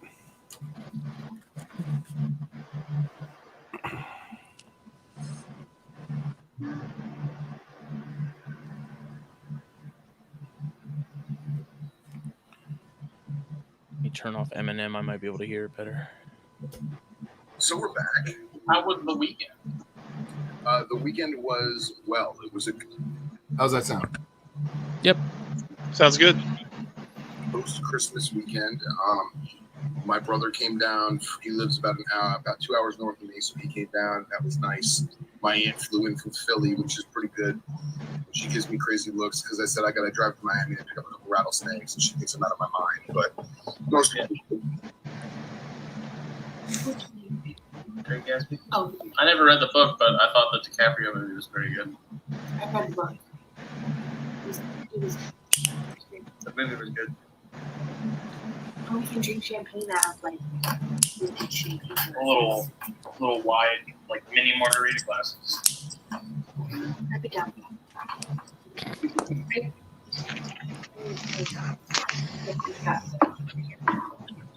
Look at how young and youthful I was. We get married at the Biltmore. It was built in the 20s. Kind of looked like.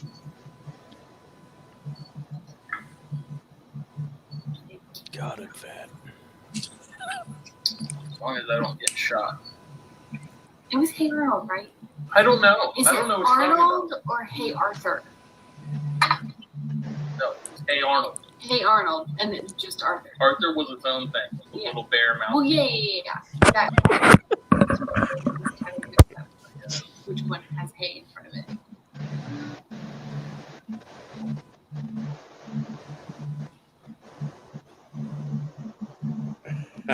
What are you smoking? That Oh, right. that Yeah.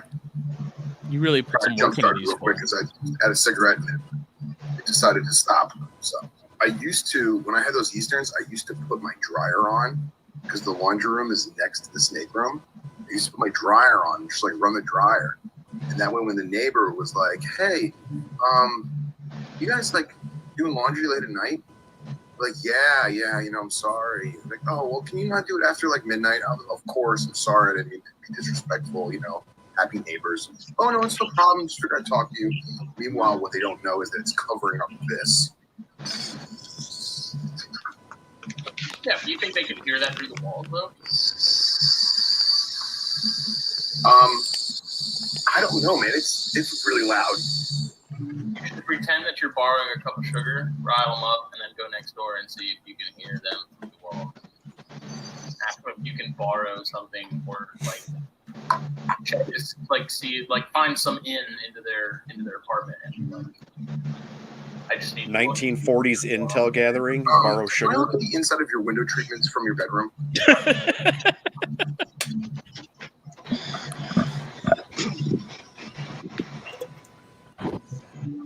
So that was from Man, the very first episode. That was exciting. I'm sorry. Your sarcasm is overwhelming. Oh, come a long way. That was a doozy. Woo! Dude, I'm just trying to show how we have come a long way because that was painful. Oh, that was a good job. Yeah, there's a flag and a lounge, and then some guy on his porch still. It looks the exact same, Phil. It's All right. missing a foot, though. It's definitely missing a foot in your face. All right. You So guys don't this see next the clip. AstroTurf that I have on the floor here too. Popped on my second stick. I got a Don Pepin Garcia original blue. Ooh, these are good. Ooh. This is, I think, You really swinging for the fences on that one, boy. my last one or my second to last one out of the box I bought about a year and a half ago. So this next It's clip. got Don Pepin on the label. It's gonna be potent. It's tasty. Nice. This next clip is not pointless. This next clip is sentimental because this is the first time that Justin Smith references Bears Rat Snakes on the show. Whoa. I felt compelled. Uh-oh. So Historical Sorry, records. This is the first of 1,000 times. Yeah, what have you heard about incubating those eggs? Is there anything special to bear's eggs? No, some of the stuff I read online, Failing. people, cook them at 81 degrees and they hatch 60 to 75 days. I'd asked Phil at Cream City Serpents about his. He put his in at 84. So, I mean, they're not a hard species to breed at all. They're not a hard species to hatch. There's a lot of stuff you'll read will actually say they're probably a really good beginner species to breed if you want something that's not going to cause you a lot of trouble. So, Yeah, I'm not looking forward to getting the stimmies going. yeah, good luck. Foreshadowing. Colgan had like the worst time of all. yeah. But I thought that was good because those Dan those baby Antaresia made Colgan give up on Antaresia. He's like, I'm done. legit. He Dan's flat out fucking just awesome. got out of him. He's like, fuck these things. I've never talked to Dan before, but he seems great. Yeah, Dan's a good guy. And I like that one too because Noah was on there too. And I was like, man, Phelan and Noah and Dan, like we don't have them on nearly enough. We got to get them back in the swing of things. So Dan's got some Dan Gophers Warshills for me is this so year. Crazy. yeah. Oh yeah. So that you got them hooked on those, man. Mm-hmm. you did. Got to join that Pitchy Office gang. I mean, either you're in or you're out. Just a little heads up. So this next episode party. is what's that? The pit party? Oh, the pit party. Nice. The party pit? So this next one is a few snippets from our first time having Jake Hansen on, and which is crazy because like he's such an integral part of our little group, you know. And I thought this was good. So here's another snippet from with Jake Hansen. And I noticed, like, I reckon the Australian accent is slowly changing. Like, I reckon Aussie kids are almost developing like this sort of like pseudo-American sounding accent. It's not. It's Really? Yeah, I reckon. Yeah. Well, it's kind of Something I've noticed. You guys produce a lot of like, I don't want to say pop, mostly like a lot of country. Like we get a lot of Australians that sing country in our mainstream urban. Yeah, and like you can't tell they're Aussie at all until they are not singing. And then, like for example, I love the Bushwhackers band. I absolutely love it. I listen to one of the albums at least once a week, and when you hear them sing, you can tell all those boys. Those are Lackland voices, bro. All those boys are from either Queensland or New South Wales. And then you listen to what's his name, Keith Urban, right? The Bushwhackers band? Yeah. Never heard of him. You ever listen to Bushwhackers? Remember the Bushwhackers, the WWF wrestling? No, man, the Bushwhackers band. It's like 1977. I'm not familiar with it. That's probably why. It's classic rock, man. You're old. So, Jake, do you use a Billy to make your black coffee? A Billy? No. Really? No? No, I just use a coffee plunger. No Billy. He uses I must be a sorry excuse for an Australian. I don't think I've ever used a Billy. Have you got O'Shea's Snakes of the World book? Yes. Yeah. So if you go to the page that has the tiger snake on it, so my claim to fame is I caught that snake for him and gave it to him to photograph. Really? Oh. Yeah, I got to go herping with him. Wow, that's awesome. Speaking of him, he was on the Word on the Snakevine podcast that got released today, and I listened to that this morning, and it was very good. Awesome. We went herping. He didn't touch a snake the whole day. He just stood back and just walked around. And he's been doing it so long. He's probably like, sure. Yeah, that's right. He's like, I don't need to do it. But yeah, so some guys from Sydney brought him out here, and they gave me a ring and said, "We're coming out here. We come looking for snakes with us." And we went, and we wanted to find a tiger snake, and I caught that one that's in the book. Awesome. Congrats. I just love looking at that clip because you can see the little logo in the corner, and it's like, look how far we've come. We lost Billy. We lost Billy, just so everyone knows. Oh, did he have to go, or we lost him? He probably sent a message saying. Probably, I think so. I don't know. I think he left on his own accord. Oh no, his phone died. He's out. It has come a long way, though, man. It has. So, I've got this one's my personal favorite, and this is from the wedding episode. It's like a special place in my heart. Oh yeah, in the show's heart. So, without further ado, here's some clips from the wedding episode, which I think are probably just as obscure as the other ones.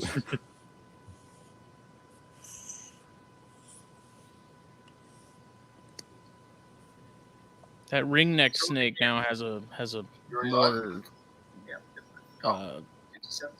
57 seconds. Sentimental value.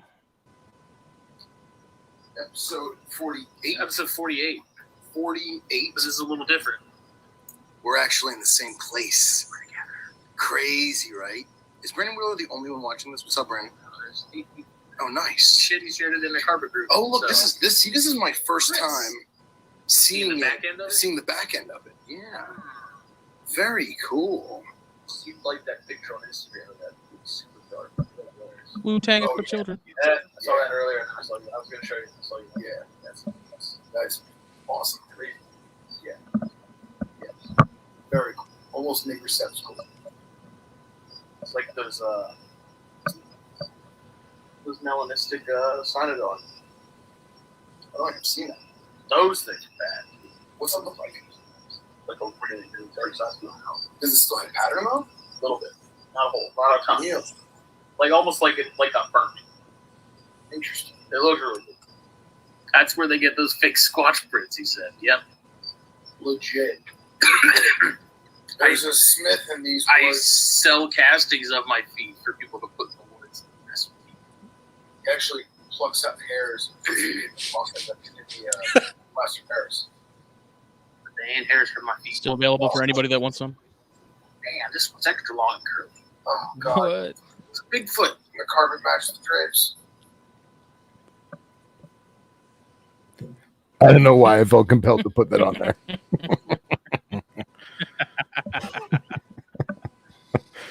Oh man, these highlight reels are just horrible. It's funny. Our lives are full of highlight reels that if you're an outsider looking in, you just don't understand the feeling in that moment, or maybe the day that it was.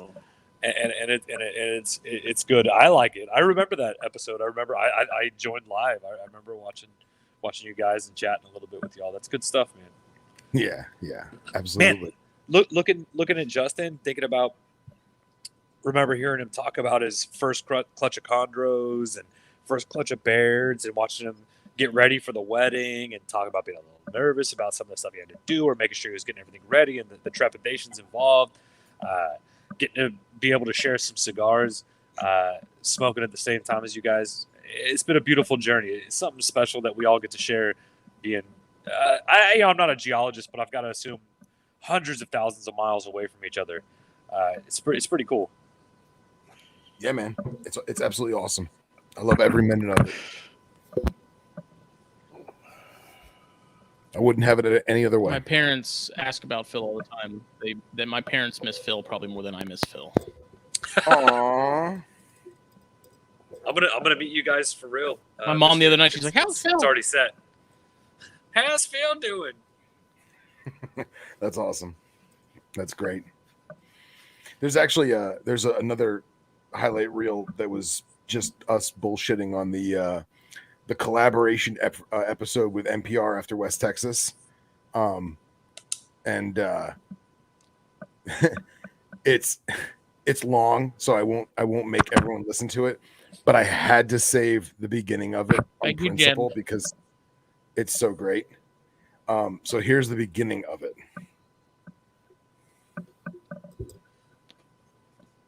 Was it about my bear attack? Beat the fuck out of that bear. Hello. Yeah, the bear wasn't attacking me. I was attacking Doctor. The only guy with the doctor isn't here. Like it's. So yeah, that had to be done. Sorry, guys. That was an awesome episode too. I remember watching it on that one. It's good stuff. Yeah, I'm gonna be much more prepared for that trip next time it happens. Yeah, well, I mean, you're gonna be staying at my house. Wildly unprepared. It's I should have known as soon as everyone had a gallon of water and I didn't. Yeah. Man, you know, I don't know. I guess my West Texas experiences are a little bit more, a little different, a little bit more guided by a different group, I guess. You know, Rob and Julander looks like they put together like some Stone behind you with a cane stick beating you with it. We went out when the sun went down. We went to sleep about 4:00. I got up about 12 and did my sightseeing, and went and ate all the awesome food and went back, took a nap, and we just didn't get back up until it was about nighttime. Yeah, as much as we joke about Rob Stone cracking the whip, it was extra awesome because he was cracking the whip. Does that make sense? Yeah. he's one of the people that's definitely on my list that I can't wait to meet.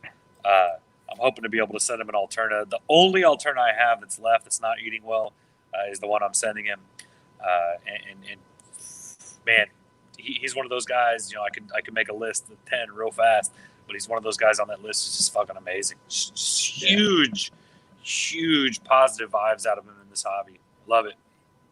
Yeah, but that collaboration episode was hands down one of my favorites because it really it just brought all the podcasters together and the different, everyone keeps different stuff, but we all keep the same stuff. And it was just great minds huddled together for debaucherous nonsense. It's the Venn triagram. The Venn triagram. I love it.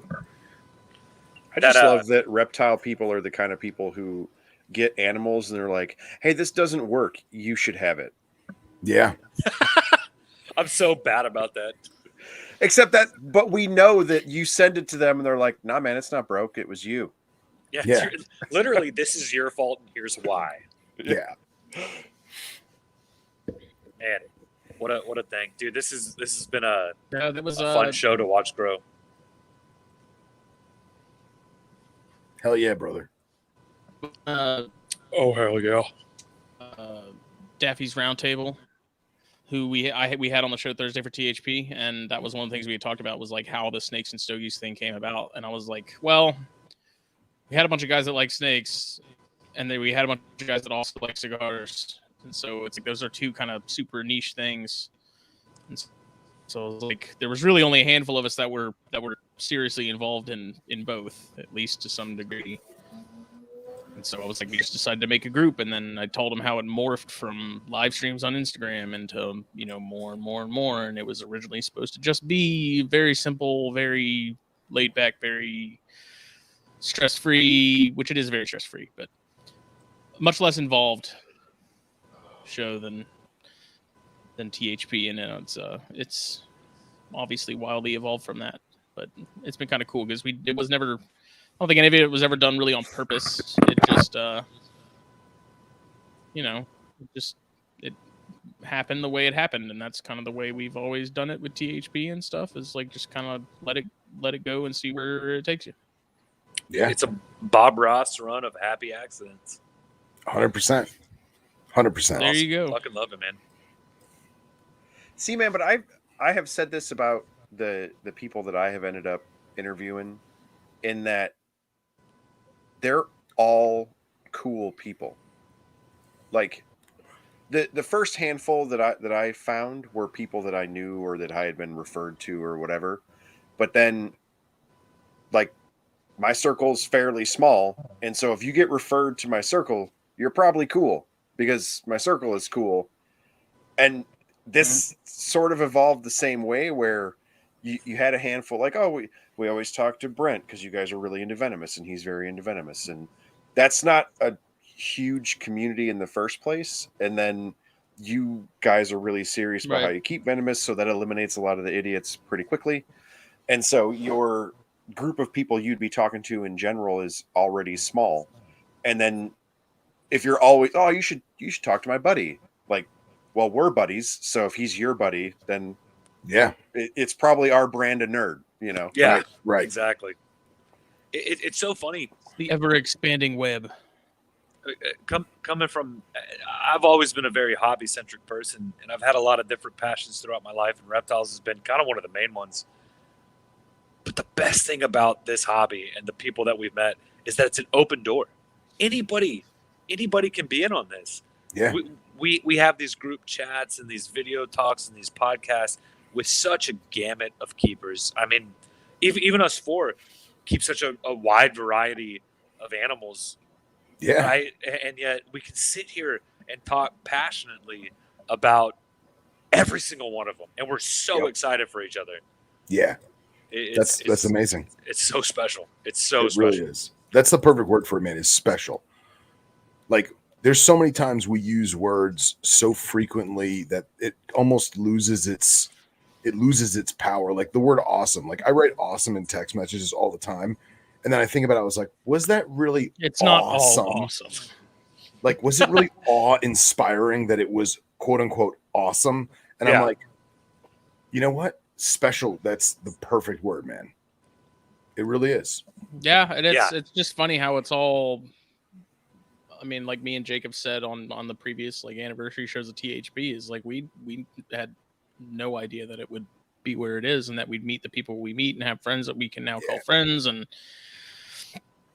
it's just one of those things where I think if you just you go into it with no preconceived notions or real plans and just kind of let it happen and ride the wave, and you know, do you think one of the do you think one of the reasons this hobby continues that mentality, continues that like vibe, is maybe because it's not a very competitive thing? Yeah. I'm like insanely I think it depends on your segment.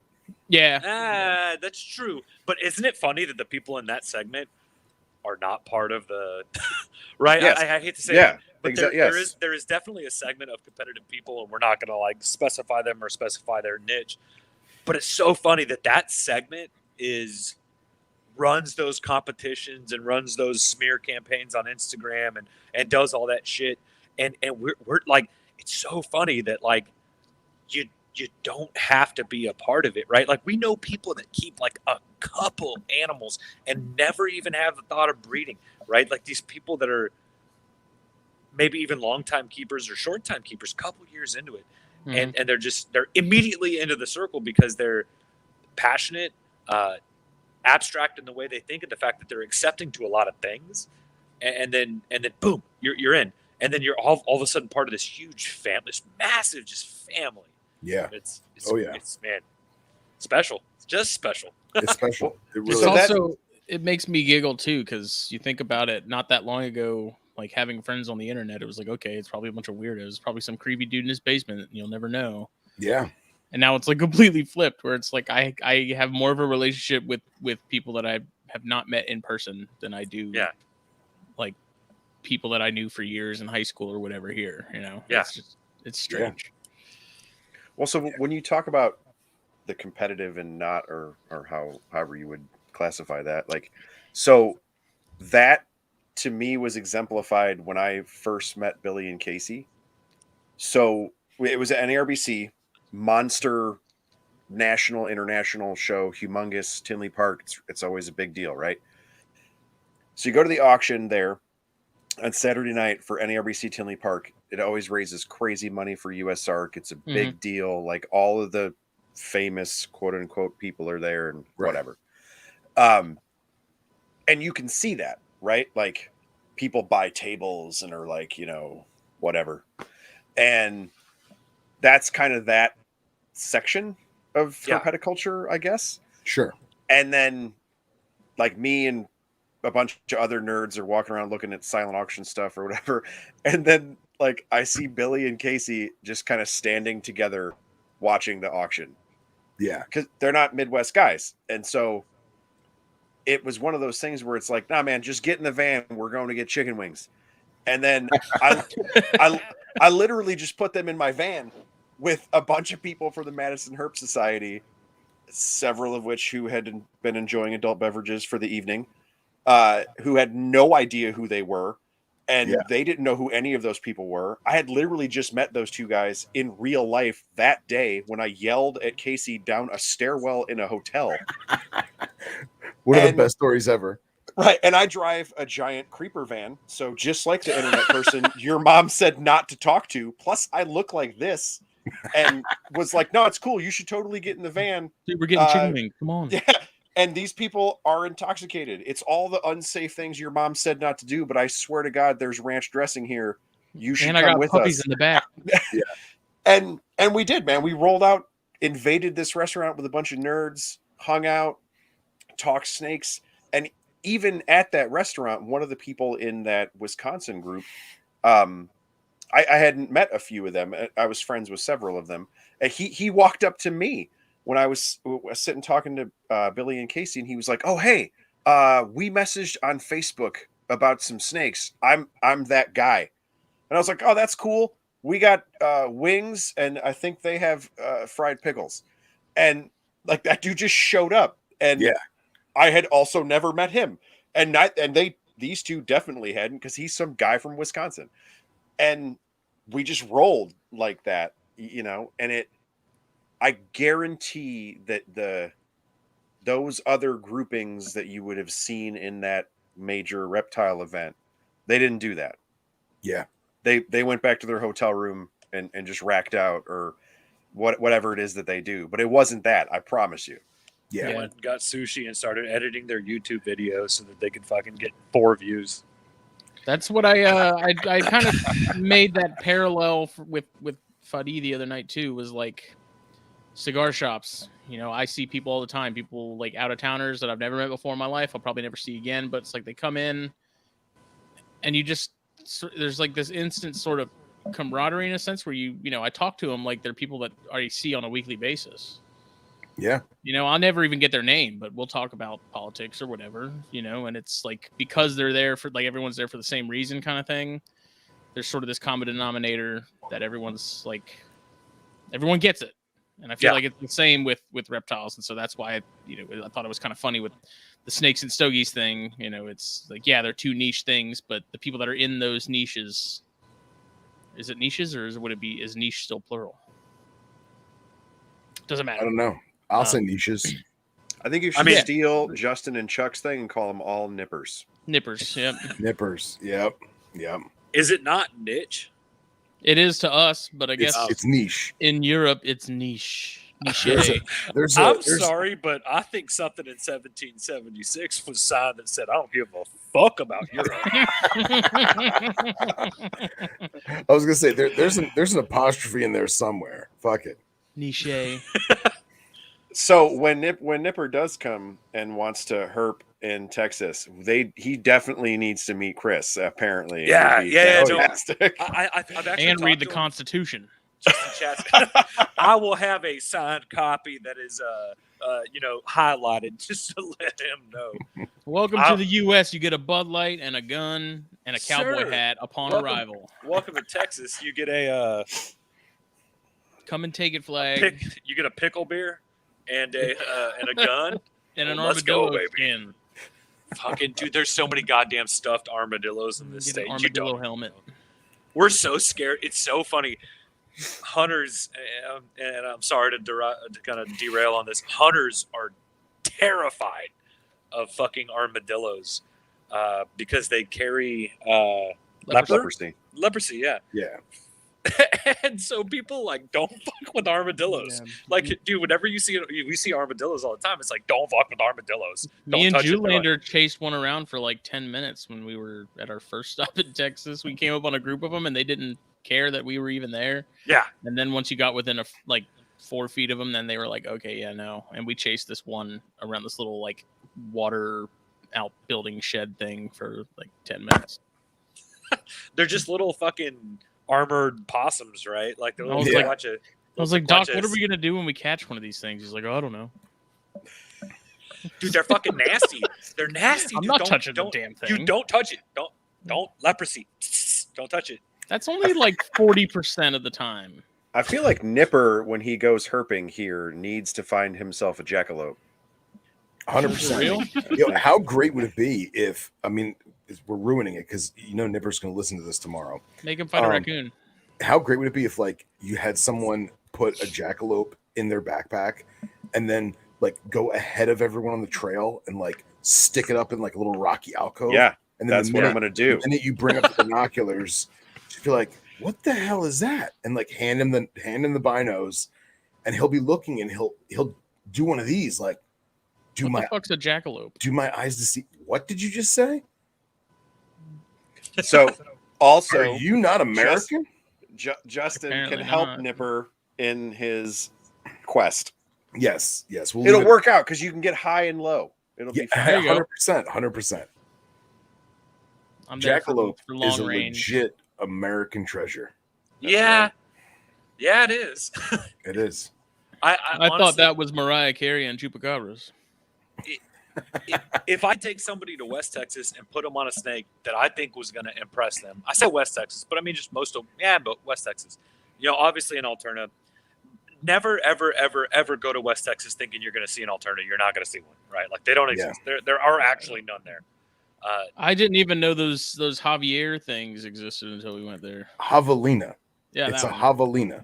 That is a collared peccary, sir. Javelina. And if you ever talk about my javelinas like that again, I will drive to South Carolina. You mean wild bacon? Yeah, we get them in our neighborhood. We get javelinas and coyotes in our neighborhood all the time. Did they? Have I ever talked about my jaguarundi sighting? No, but you need to. I had the first recorded live jaguarundi sighting. Is that a fucking anteater?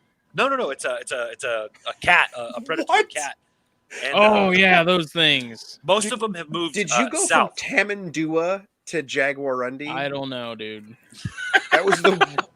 He's Texas launched is another into planet. Jaguarundi, and you immediately went Tamandua. That's what he meant to say. That's what Jaguars I heard. don't wear undies. So when they were building the neighborhood and they were building the park, obviously they had to put a road in, and so this was going to be in 2010. A cat was killed, and they thought it was a bobcat. Well, we don't have bobcats here, and it turned out the nature center here identified it as a jaguarundi. Now, jaguarundis had never been seen live here until like 1987, 1990, around that time. And so it's just what Big Pharma wants you to think. Yeah. And so government conspiracy, they were like, we've never seen one of these rare cats of prey here. Is it cat of prey? We're going to use that. We're going to go with cat of prey. They also say Tupac is dead, and they're wrong there. Oh, no, he's not dead. He actually, he lives with me. And so I was jogging. So it was the year we got married was 2011. It would have been the winter of 2011. I'm jogging down the trails. They had just started putting in the concrete and stuff. And well, it was dried, obviously. I'm not trying, I mean, come on, I'm not a savage. And I see a fucking, a big curly tail and like little kittens around it. And I was like, what the fuck is that? And so I didn't know what it was. And straight up personally, we had thought that there were bobcats here. So I called the nature center, which they had built. They found milk snakes here. They found indigos here in my neighborhood. And I called them and I was like, hey, I saw a bobcat. And they were like, we don't have bobcats here in Nueces County. And I was like, no, I saw a bobcat. I mean, it had a big old bushy tail.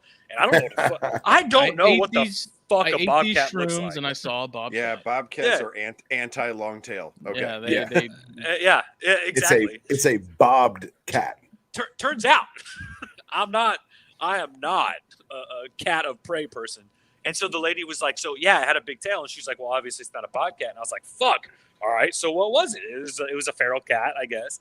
And she was like, how big was it? And I was like, dude, it was like 30 pounds, right? Like I know what a 30-pound dog looks like. It looks like about 25, 30-pound animal. And she was like, that's a jaguarundi. We've been seeing tracks of them all over the place. So the first line, now there's been a few more found there. There's been pictures taken of them now. But I said, I've never seen that animal here. I've been in Boy Scouts since I was in Webelos. I made it all the way to Eagle Scout. I've never seen this animal. And wow. And she, no, it's not a nerd. I loved it. It was like the best time of my life.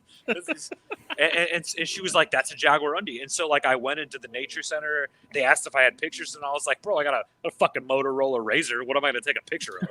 and you know, back then. See that brown pixel? That's it right there. Yeah, iPhones didn't exist. And she was like, oh, you weren't carrying a camera? I was like, no, bitch, I was running. Like, come on. And so, yeah, I went documented for Fish and Wildlife as the first live sighting of a jaguarundi because that bobcat they had found that was dead was actually a jaguarundi. Nice. So we have a community of jaguarundis like in my fucking backyard, I guess. That's awesome. Anyways, we have people have said that there's jaguarundis in Florida that were basically people's pets that they released, and there's supposed to be some in the Everglades. There's supposed to be some outside of Tampa, and like there's supposed to be some on Disney's property. Like any places where people couldn't actually go, they're like, oh, there's jaguarundi. It come to find out that with Facebook they have all these ID groups. They're not jaguarundis. They're fucking fox squirrels. And these people, they're so urbanized that they see this long, dachshund monkey looking thing in a tree. Monster squirrel. Right. And they see this long, arboreal dachshund, and they're like, that's the jaguarundi from Fish and Wildlife's website. And it's like, no, that's a fox squirrel. It's a panther. Yeah. So Well, another all right. fun Nueces County animal fact, because we're not talking about reptiles. You have skinwalkers. We have sandhill cranes here, like all over the place. And I don't know if y'all know this, but sandhill cranes are fucking delicious. Ribeye in the sky. They're the ribeye. Oh my god, they're chicken brisket. They're delicious. Well, in Nueces County, you can no longer shoot them because everybody was shooting fucking great herons. and so we have a huge community of great herons every year. So every year we get to go out. So hey, huge shout out to the wildlife preservation I built my house by. That's where Jacob Rods, if you're listening right now, the Aatrox, still say hi. It makes his hand hurt when you talk about it. That's where he got bit by that fucking rattlesnake. Oh, that's harsh. Yeah, but we get great herons here, and so it's like amazing. Like every year we have like a little great heron season, and we get to see them. But yeah, so hunters, as smart as I was talking about them being, when they were used to shooting sandhill cranes, would fucking smoke great herons here and eat them. Conservation. That's a dream hunt for me, by the way, is to go hit the playas out in Lubbock, and just I want to get the fake I mean, I call it like a white T-shirt on the stick, you know, and they lace the playas with all the fake, cranes. Yeah. And dude, that's a hell of a hunt. I really want to do that. We have sandhills down by me, but the ones in Florida, they don't migrate. They're here all year round. Ours are here year round, yeah. Yeah, and so because of that, they're state protected birds. Tastes horrible.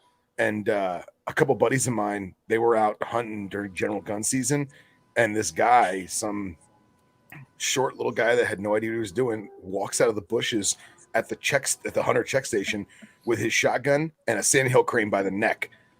And Fish and Wild was like, "What are you doing?" And he's like, "No, it's okay. I'm going to eat it." And I was like, "No, you're not." And they, he went to jail, and they impounded his gun and truck and took it. For sure. Illicitly, I have had sandhill crane. And look, if you're going to hunt, if I'm going to hunt, hunting birds is the best kind of hunting, right? Like it's the most fun for me. Duck isn't that great. Dove. I don't know. The kids at the park don't appreciate it when I start taking out pigeons.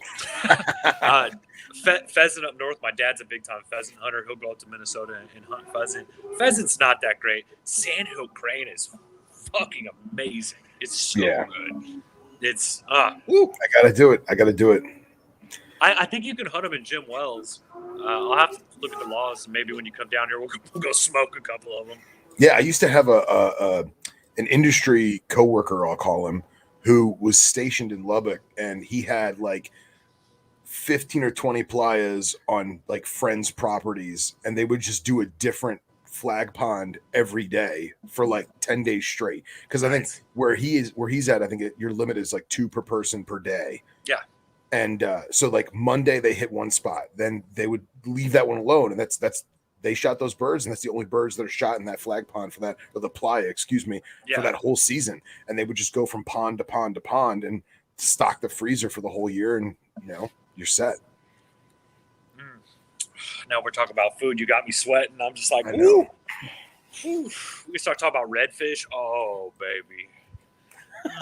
We can start talking about flounder. How are we going to do that? We're going to blacken it. We're going to stuff it a little bit with some blue crab. Woo!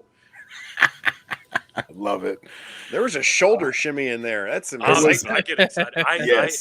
I am affordmentally. It was brought to me by my dad from Minnesota, my mom from Pennsylvania. I'm an eater. I like to eat. It's my favorite thing. I like to consume things. Flavors, strong flavors.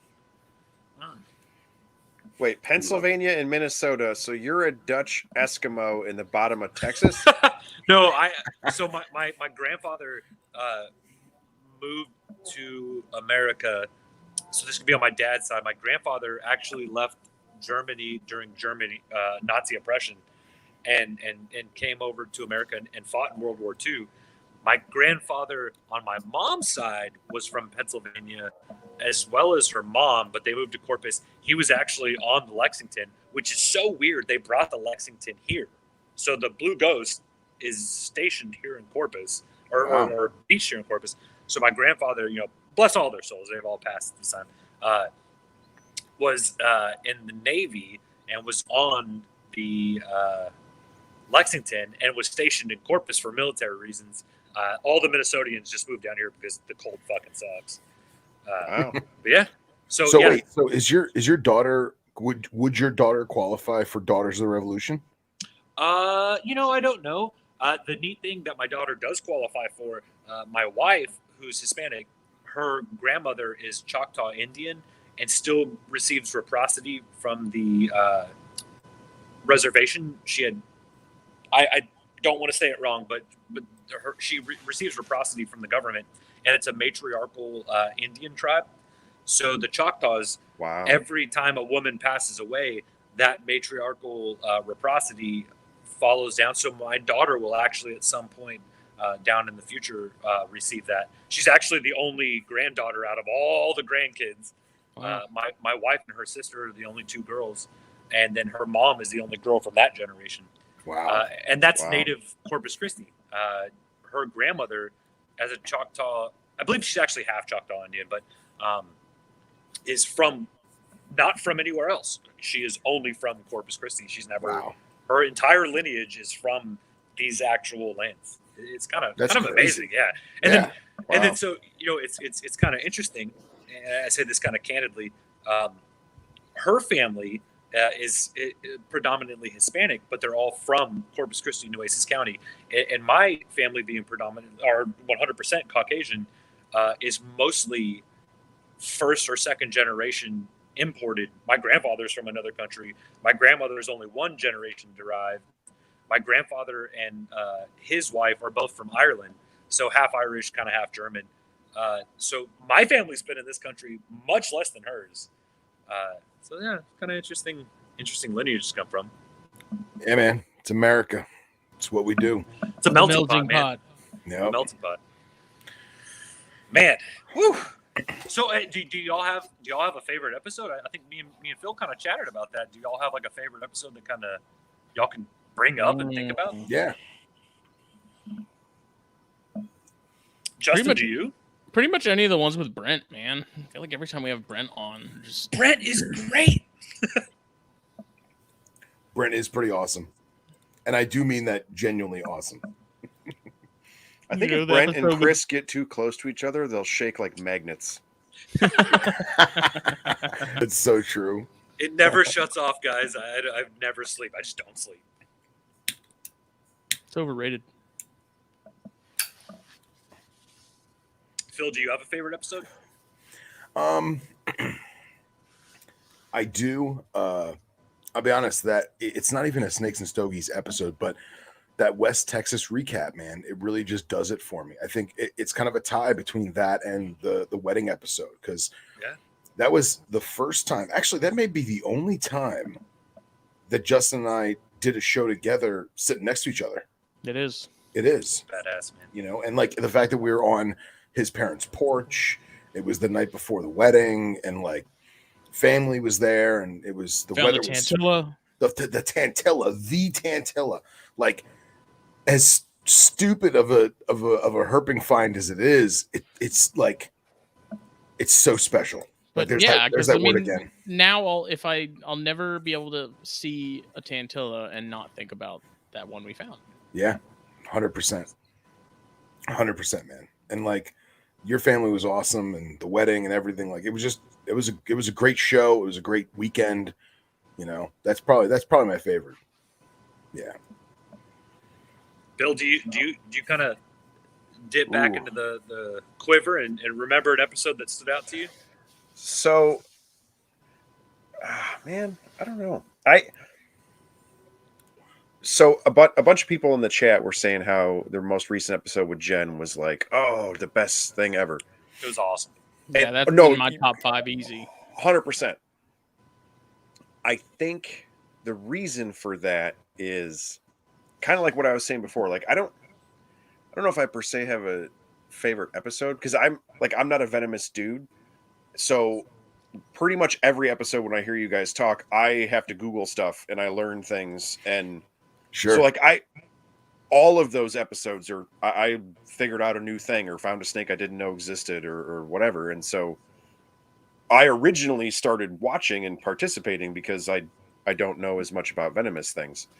And then the culture and Herpetoculture Network and meeting all the people and all of that stuff is far overtaken the venomous side. Now I just nerd about venomous things, but I think the reason that so many people really enjoyed her episode is she is like a distillation of what the personality of a show like this is.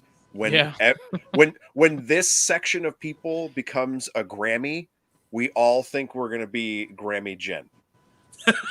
I got you. Yeah. Of like a little Southern, a little angry, very highly educated, and just over your shit. That describes basically everybody that I meet or talk to in this circle. She's just like a little more.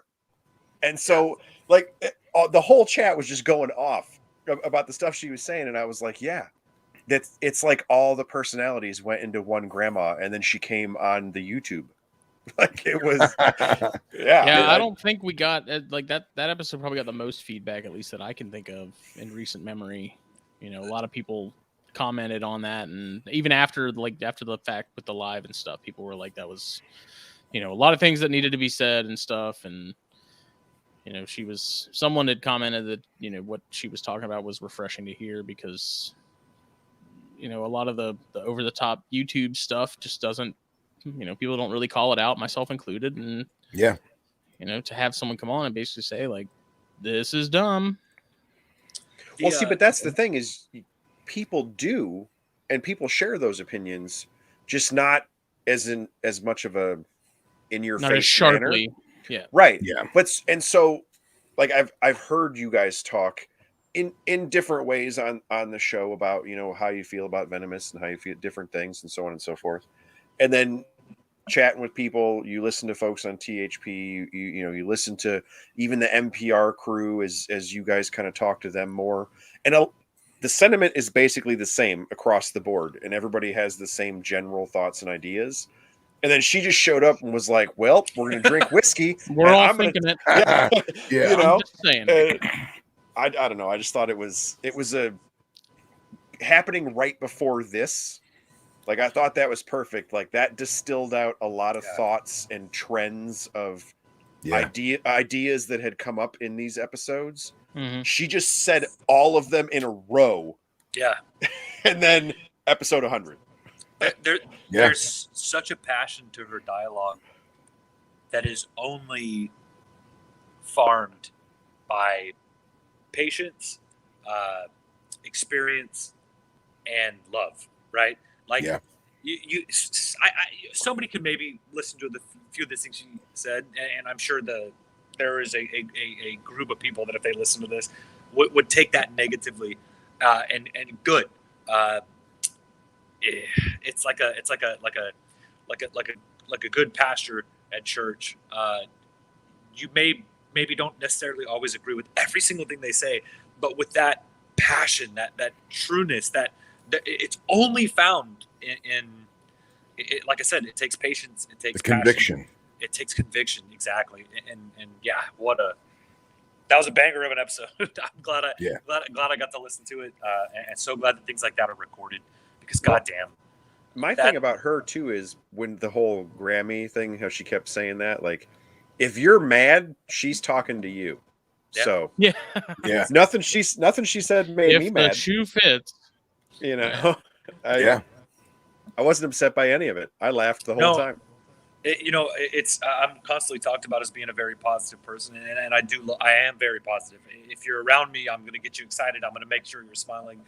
If we're talking online, Justin, you're good. I'm going to see a smirk. You know what I mean? It's going to happen. I want to see it, but I only want to say true facts, and I only want to talk about true things.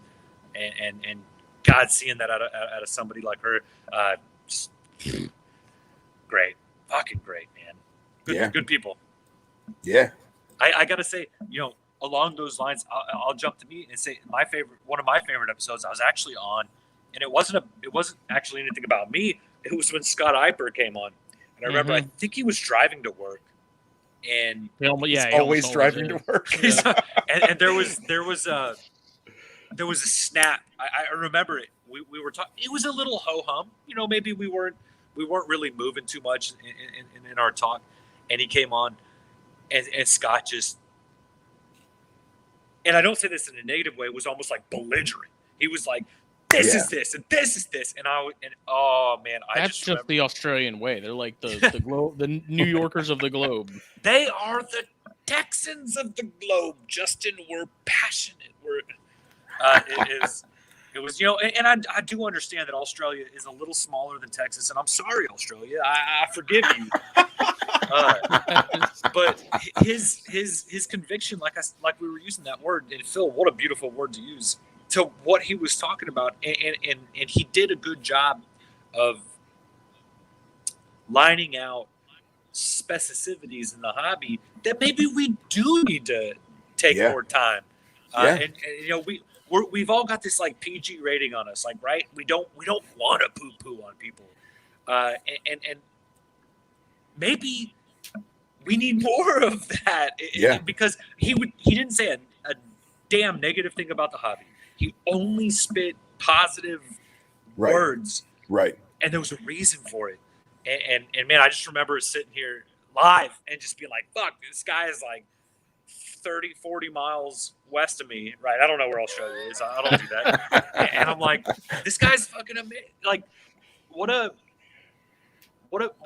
song to hear, right? Like that. It's that first time you hear Eagles of Death Metal and they just start ripping, and you're just like, I don't even know what kind of music this is, but I fucking love it. And it's just, that's got to be my favorite, because I was there, I was live, I got to experience it. And what a beautiful human being, you know. Yeah, him and Ty are awesome. Yeah. So absolutely. What I took out of that is that once this episode is published and Ty hears, she's going to be able to hold to Scott now that, well, that Chris guy said you sound just like death metal when you talk. Yes. Yeah. Have you heard Eagles of Death Metal? I have not. Okay. So Eagles of Death Metal isn't actually a death metal band, which is kind of the most greatest thing about them. They're in the same group. Kaya's Queens of Stone Age. Okay. Them Crooked Vultures, Mastodon, that whole production group. Great artists. But listen to everybody out there right now listening. I'm sure there's hundreds of thousands of y'all listening. Listen to Eagles of Death Metal. What a great band. They don't have a music. You're not going to put them into a category. I don't know. We don't really talk about music often, but if you listen to Eagles of Death Metal, you're not going to be like, oh, that's pop, punk, death metal, kind of, maybe alternative grunge. I don't know. They do a good job of reaching. Bill, you'll like them. That's awesome. Well, all right. Good shit. Smitty, anything you want to add? I don't think so. All right. That's not. What is that? What is what? I don't know. My phone just started making noises. Well, gentlemen, we're at the 2.5-hour mark. Is there any closing remarks we may want to throw out there? Herpetoculture Magazine issue 25 is out now. Yes. Tiny tortoises. Yeah. Excited to look at it tomorrow. Yeah. And I do promise that the Venom Exchange radio podcast will be debuting sooner than later. We, Nipper and I, have a few more things to iron out, and then we'll smack the world with the venomous excellence. After you blow up the T-boats. Yeah, right. Fuck that T. So, yeah. Gentlemen, Chris, Bill, anything else? I have guests for Lizard Brain Radio through the new year. It is past a year already, which is pretty cool.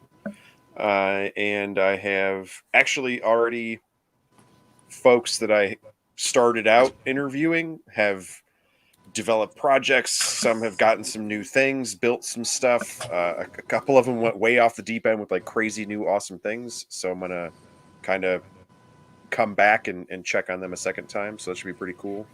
And nice. I have bunches of people that are really interested. So it's pretty awesome. I've only had 2 people leave me on red. So that's cool. Really? Nice. Yeah. Well, their loss. Yep. Yeah. That's my policy. It's like I'm not gonna beg you.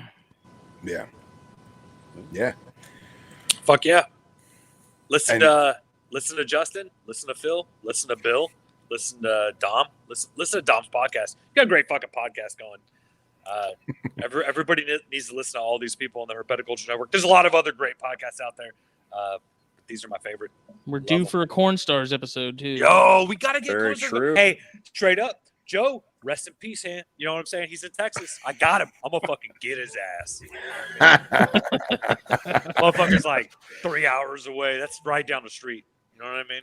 Nice. Yeah, that's a short drive for Texas. Yeah, right. Corn Stars is gonna have some good episodes. I got some ideas. I think Joe has some ideas. I think Justin has some ideas. I'll say I haven't heard any of them. Oh, hey, corn nerds! Hang on a second. I gotta tell you, I have a corn announcement for you. Wait, it's recording. It is. It's impressive. I don't know if it's impressive. I thought it was cool. We'll set something up. We're not recording THP this week because it's Thanksgiving on Thursday, and Jake is working second job most of the week, I believe. So he's like, we can do it Tuesday, and I was like, nah, we'll just skip this week. How about an Ultramel Tessera female that is Het, Cinder, Motley, Caramel, and Hypo? Fuck yeah, Daddy, you're talking my language. Wow. Yeah, that good female. Will be at my house tomorrow. Nice. That Het Cinder is really gonna pull out a lot of the blacks. Ultramel is gonna make her look gorgeous. You know. Yeah, Tesser's just awesome. Tessers are fucking great. You nerds kept talking, and I saw it, and so that's coming to my house. How great are corn snakes, right? Like, let's just keep going. You know what I mean? We're good to go. I actually have Gene Demon. I have 2 rando hatchlings from a female that was given to the rescue that, of course, immediately dropped eggs because that's what rescues do. Yeah. And my kids thought it was cool. We just incubated it in a hatchling rack, and 2 made the distance. And so, yeah, I have 2 rando, just plain old corn snakes hanging out. That's awesome. Yeah, it's pretty fun. No, it's great animal. I got my first ever actual Lee Abbott Okatee last week in Tampa. He did. Nice. Yeah, that's for real. Yeah. So Justin, do you have a wild caught male going right now? I have 2. I got a female ghost Tessera I want to send you after she roommates. I got nothing to pair to her. Let's you had me at Ghost and you had me even more at Tessera. Let's make some hets with Tessera, right?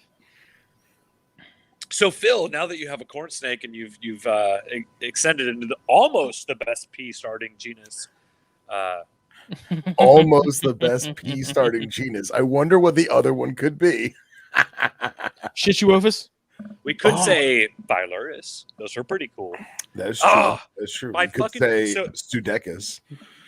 Where are the northerns at, man? I want northern. I was going with Poecilotheria, but whatever. Phelsuma is so fucking good. I wish. I know. I'm just going to keep ranting, so you guys can end the show and we can just talk afterwards. But I wish more people work with Phelsuma. I plan to work with Phelsuma. That's my retirement gift to myself. And it's funny is I saw a shitload of Phelsuma at Tampa, and I feel like because the people that got into micro geckos recently, like over the past 2 years, those geckos that were like $5 and now they're like $1,000 because countries close and people don't know what they have. Yeah, they're like, oh man, we forgot about days. Let's get back into Phelsuma. And like now I'm like seeing all these crazy neon squiggles in deli cups, and it's amazing. I will say that when he just disappeared, so he just disappeared. No, on that note, though, since we were talking earlier about all sorts of industry type of things, and they are a Midwest kind of staple, Josh's frogs actually got out of micro geckos by quite a bit. Yeah, I saw that. The last NARBC. What is that face? You will not quit me now. So at the last NARBC, they moved out a ton of micro geckos. Yeah. That changed the market. Like that literally changed the market in the US when that happened. Yeah. So that's gonna cause a lot of ripple effects for the viper geckos and different things like that in herpetoculture. Oh yeah. I think there's a fear to the Phelsuma. I don't know if you just said this. People are like worried because you can't hold them, you can't touch them. It's not. They're not. They're a saltwater aquarium kind of animal. You know what I mean? Like you ain't getting fucking Nemo out to hold him, right? Like, Oh Oh, what a rewarding species Well, like, to watch. how about Dan, this? if you're not a Okay. quitter. So, nice. So here's my thing. Like, all right, so I don't keep Phelsuma. I appreciate them. Maybe I'll do it in the future. Like, I never have kept them, but again, I appreciate them. I will have no problem picking up like a standing eye adult or a Garandus adult, right? And I'll just kind of scoop them up and like, I'm not worried. I'm not gonna rip their skin off. But I thought Florida just issued those to you. That in a No don't you shit, get that you in a tokay? Is that right behind you, Phil? What is that? Is that a? Oh, that might be a Tegu. I'm sorry. Oh, Yeah. burn. But anyway, I won't pick up a Cresty because I know the minute I pick up a Cresty, it's going to drop its tail. They're not. I know it. I just know it's going to happen. When you're doing a toddler's birthday party and they do it, it's hilarious. Oh They God! freak out. You just throw the tail at mom. Fuck You're you, killing Mom. him. I've had Wiggling and- I've had several children cry from that. And What did you do? Now you broke eat it. I will say that I don't like. I no kidding don't use crested geckos in shows anymore because I'm a little bit taller dude, and people, especially small children, always take it to their very well endowed grandmothers, and they die. I've had 3 different instances where I had to literally stop myself mid 2-hand dive because of where I was diving. Yeah. And then I was like, "Hey man, you got to get that laser out yourself. I'm sorry." Yeah. While they're bro, sometimes you just gotta grab them titties, do your thing. You know what I'm saying, bro? Just do it. No, I'm serious, dude. Like grandma pulling on the straps, like shaking them out, and there's a crested gecko just riding the wave in there. I'm like, I cannot help you. I am very sorry. This is a weird bounce house, yo. I stopped using crested geckos in shows because that happened. That's So amazing. not a joke. So 2019, I'm at a show. Better a crested than a pokey. True. Well, yeah. Yeah. That got dark real quick. Goodness, Justin, we saw where you went. So I'm at a show like 2019. I would always take a adult gargoyle gecko so people can kind of see, hey, these are the babies. These are what the adults are like. They're very impressive adults. It's not a bacon. Yeah, they don't have a huge. There's a color change, but their stature, they look like fucking like weird. a statue. Yeah, they look fucking weird. They look like they're like a gargoyle. They're like a gargoyle. And here at our shows, we get a lot of traffic from people that live south of the border, and it's cool because not necessarily fully bilingual, but I know enough to be able to chat with them and kind of like get shit going. And a few of them have bought gargoyles and taken them south of the border. I've even gotten messages back, which is really neat to see people in other countries, because you could take animals from here and go there, but due to the Lacey Act, I think 1984 or something like that, we can't take animals from Mexico and bring them back here. Right. But there's so they can go the other way? I believe they can go the other way. Yeah. Diablo. And if they can't, hey, shout out! Don't know their name, so fuck them. As far as I know, you can take animals out of the United States, but you cannot bring them into the United States per the Lacey Act. I doubt they care like that you brought a crested gecko. You know what I'm saying? Yeah. Yeah, but if it was a Bronia, you just get shot. You say that, but bringing literally anything across the border from Mexico it's one of the strictest borders we have. I will actually tell you right now, there are less animals that have come into America from Mexico, with the exception of a Bronia, because there was a little bit of a government work that was done because they were a low production species. But like, look at Mex-Mex, look at Thayri, look at Web-Eye, right? Yeah. Mexican bears. Web-Eye are in a spot. Bunches of tarantulas. Lots of tarantulas. But Web-Eye are an animal that we could probably literally go road cruise, and there's like 3 been found, but they're in like mega bad cartel area. But any of these animals coming across the border, like I've heard stories of people that have like F1s. I know people that have F1s, and they're like, yeah, fucking like, don't go ever tell somebody you have an F1 of this animal, because if you don't have paperwork proving that you have an F1 or where it came from, like, you'll get snatched. The border between Mexico to America is more strict than the border from Australia to America. by a long shot, a massive amount. We have all of our Theri, or Leonis now, all of our variable kings have nothing to do with wild examples, right? They all look like fucking gray bandits. It's crazy. If you actually go look at the way all of these animals start mingling together, where all their localities, and there's actually hopefully one of these days is going to get changed. There's a whole nother species of gray bandit. The Saltillos are going to be their own species. But yeah, bringing anything from Mexico into America is wildly hard. I don't care what the news tells you. There's a very, very strict border, and it's a good thing. There's a reason for it. I wish the Lacey Act was a little bit more lenient as far as bringing animals in. But getting things there, they got fucking crested geckos and all kinds of crazy I shit. should be able to bring back bears because it's still technically a U.S. native species. Hey, I have Mexican bears. I have San Antonio Zoo times Fort Worth Zoo line. Awesome. Yeah. I need more. You have some Mexico, right? I do. I've got a decent group.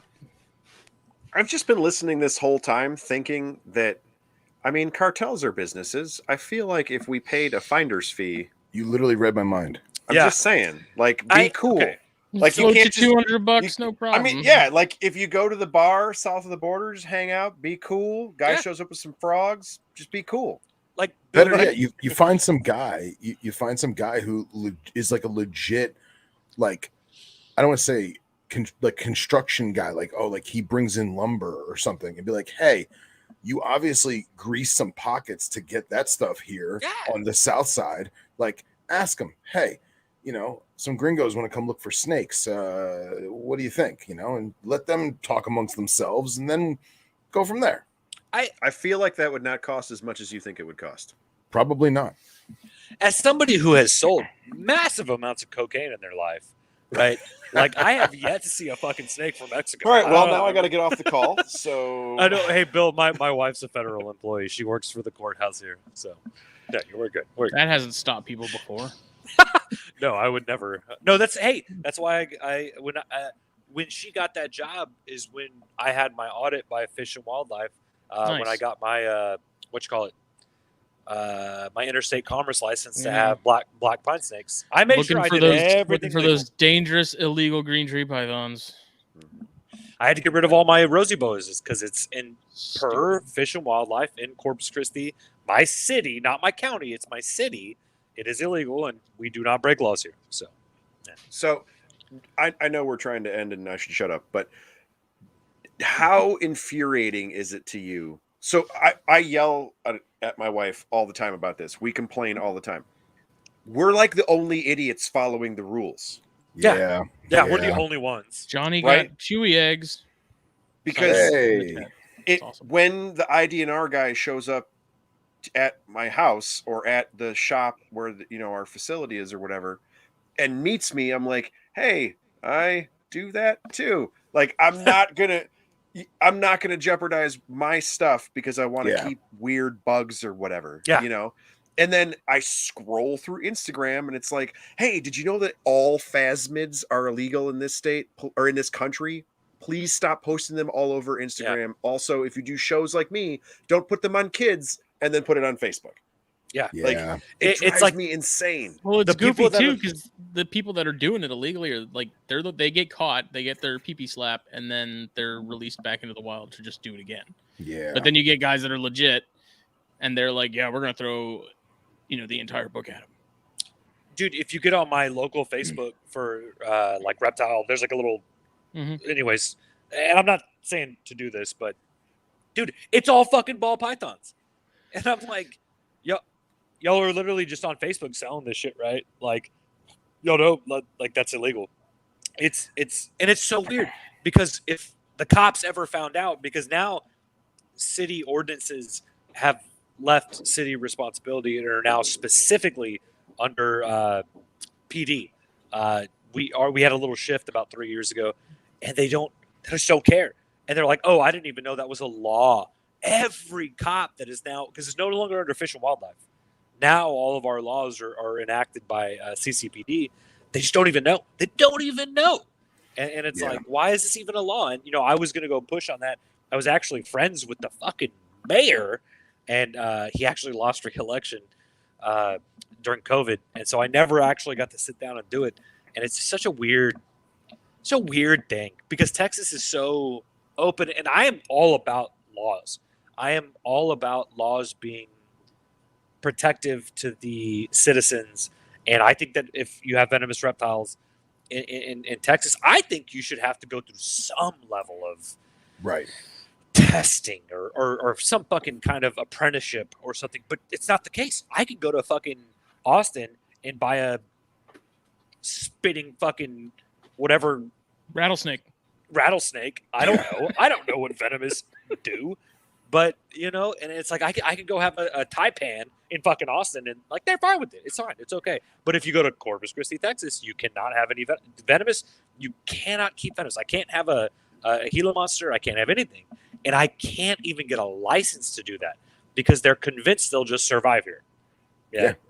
Well, it's the same thing with like by me. Like there's guys that buy red belly piranhas on the internet and have them mailed to their house in Florida. Oh, but if I catch a baby green iguana in my backyard, I broke the law. Mm-hmm. Crazy. But is that fucking wild? Bill, we're going to need you to fix this. Bill?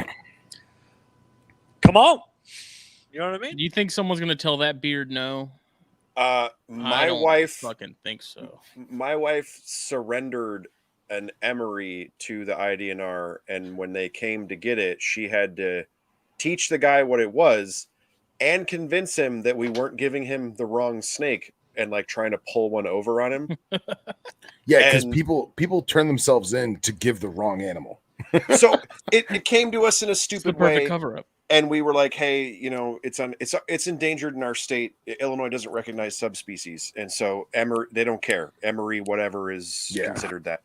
And the guy came, and our state herpetologist had called ahead of time and was like, are you sure that's what it is? A lot of people confuse it with anery corns. And we were like, no, they don't. That's not what it is. That's literally never happened. I got Stevie it. Wonder might get them confused. Yeah. And so the guy came. I'm pointing off screen like anyone can see. She's in here. And Teresa was like, this is an emery rat snake, so on and so forth. In your book, it'll say Great Plains rat snake, blah, blah, blah. Here you go.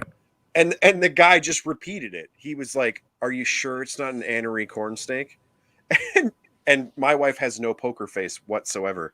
And so she just essentially stared at him until he realized how dumb it was what he said. And should have just said, yes, it is. We were testing you. But then fast forward, and now she has her special use permit for crocodilians and has, you know, the rear fang and has the endangered species and so on and so forth. And it's like, yeah, that lady didn't try to con you with an anerythristic corn snake. Right. Like they see your cyanea and go, you sure that's not a rough green snake? Yeah. That's cyanea, dude. It's labeled triple locked, impact resistant enclosure. Like we have to treat rear fang as though they're anything, you know, full on hot. You know what's interesting? For rear fang here in Corpus, we actually have a list. So if it's not on the list, you can actually keep it. That's what I was telling Justin. I can actually, if I had Boiga mangrove snakes, sure, let's pretend like I know the scientific name. You were close. I can't have Melanota. I can't have Melanota, but I could have the green ones. Cyanea. See, this is what gets me is they're fun snakes. Our state herpetologist wrote the new law that was in effect in 2015, and we have since been inspected by him and met him. Like, I'm that idiot that will email him like, hey, I was reading the law and I wasn't totally sure. What do you think about this genus? Yeah. And inevitably he always tells me, no, you can't have that. No, thanks.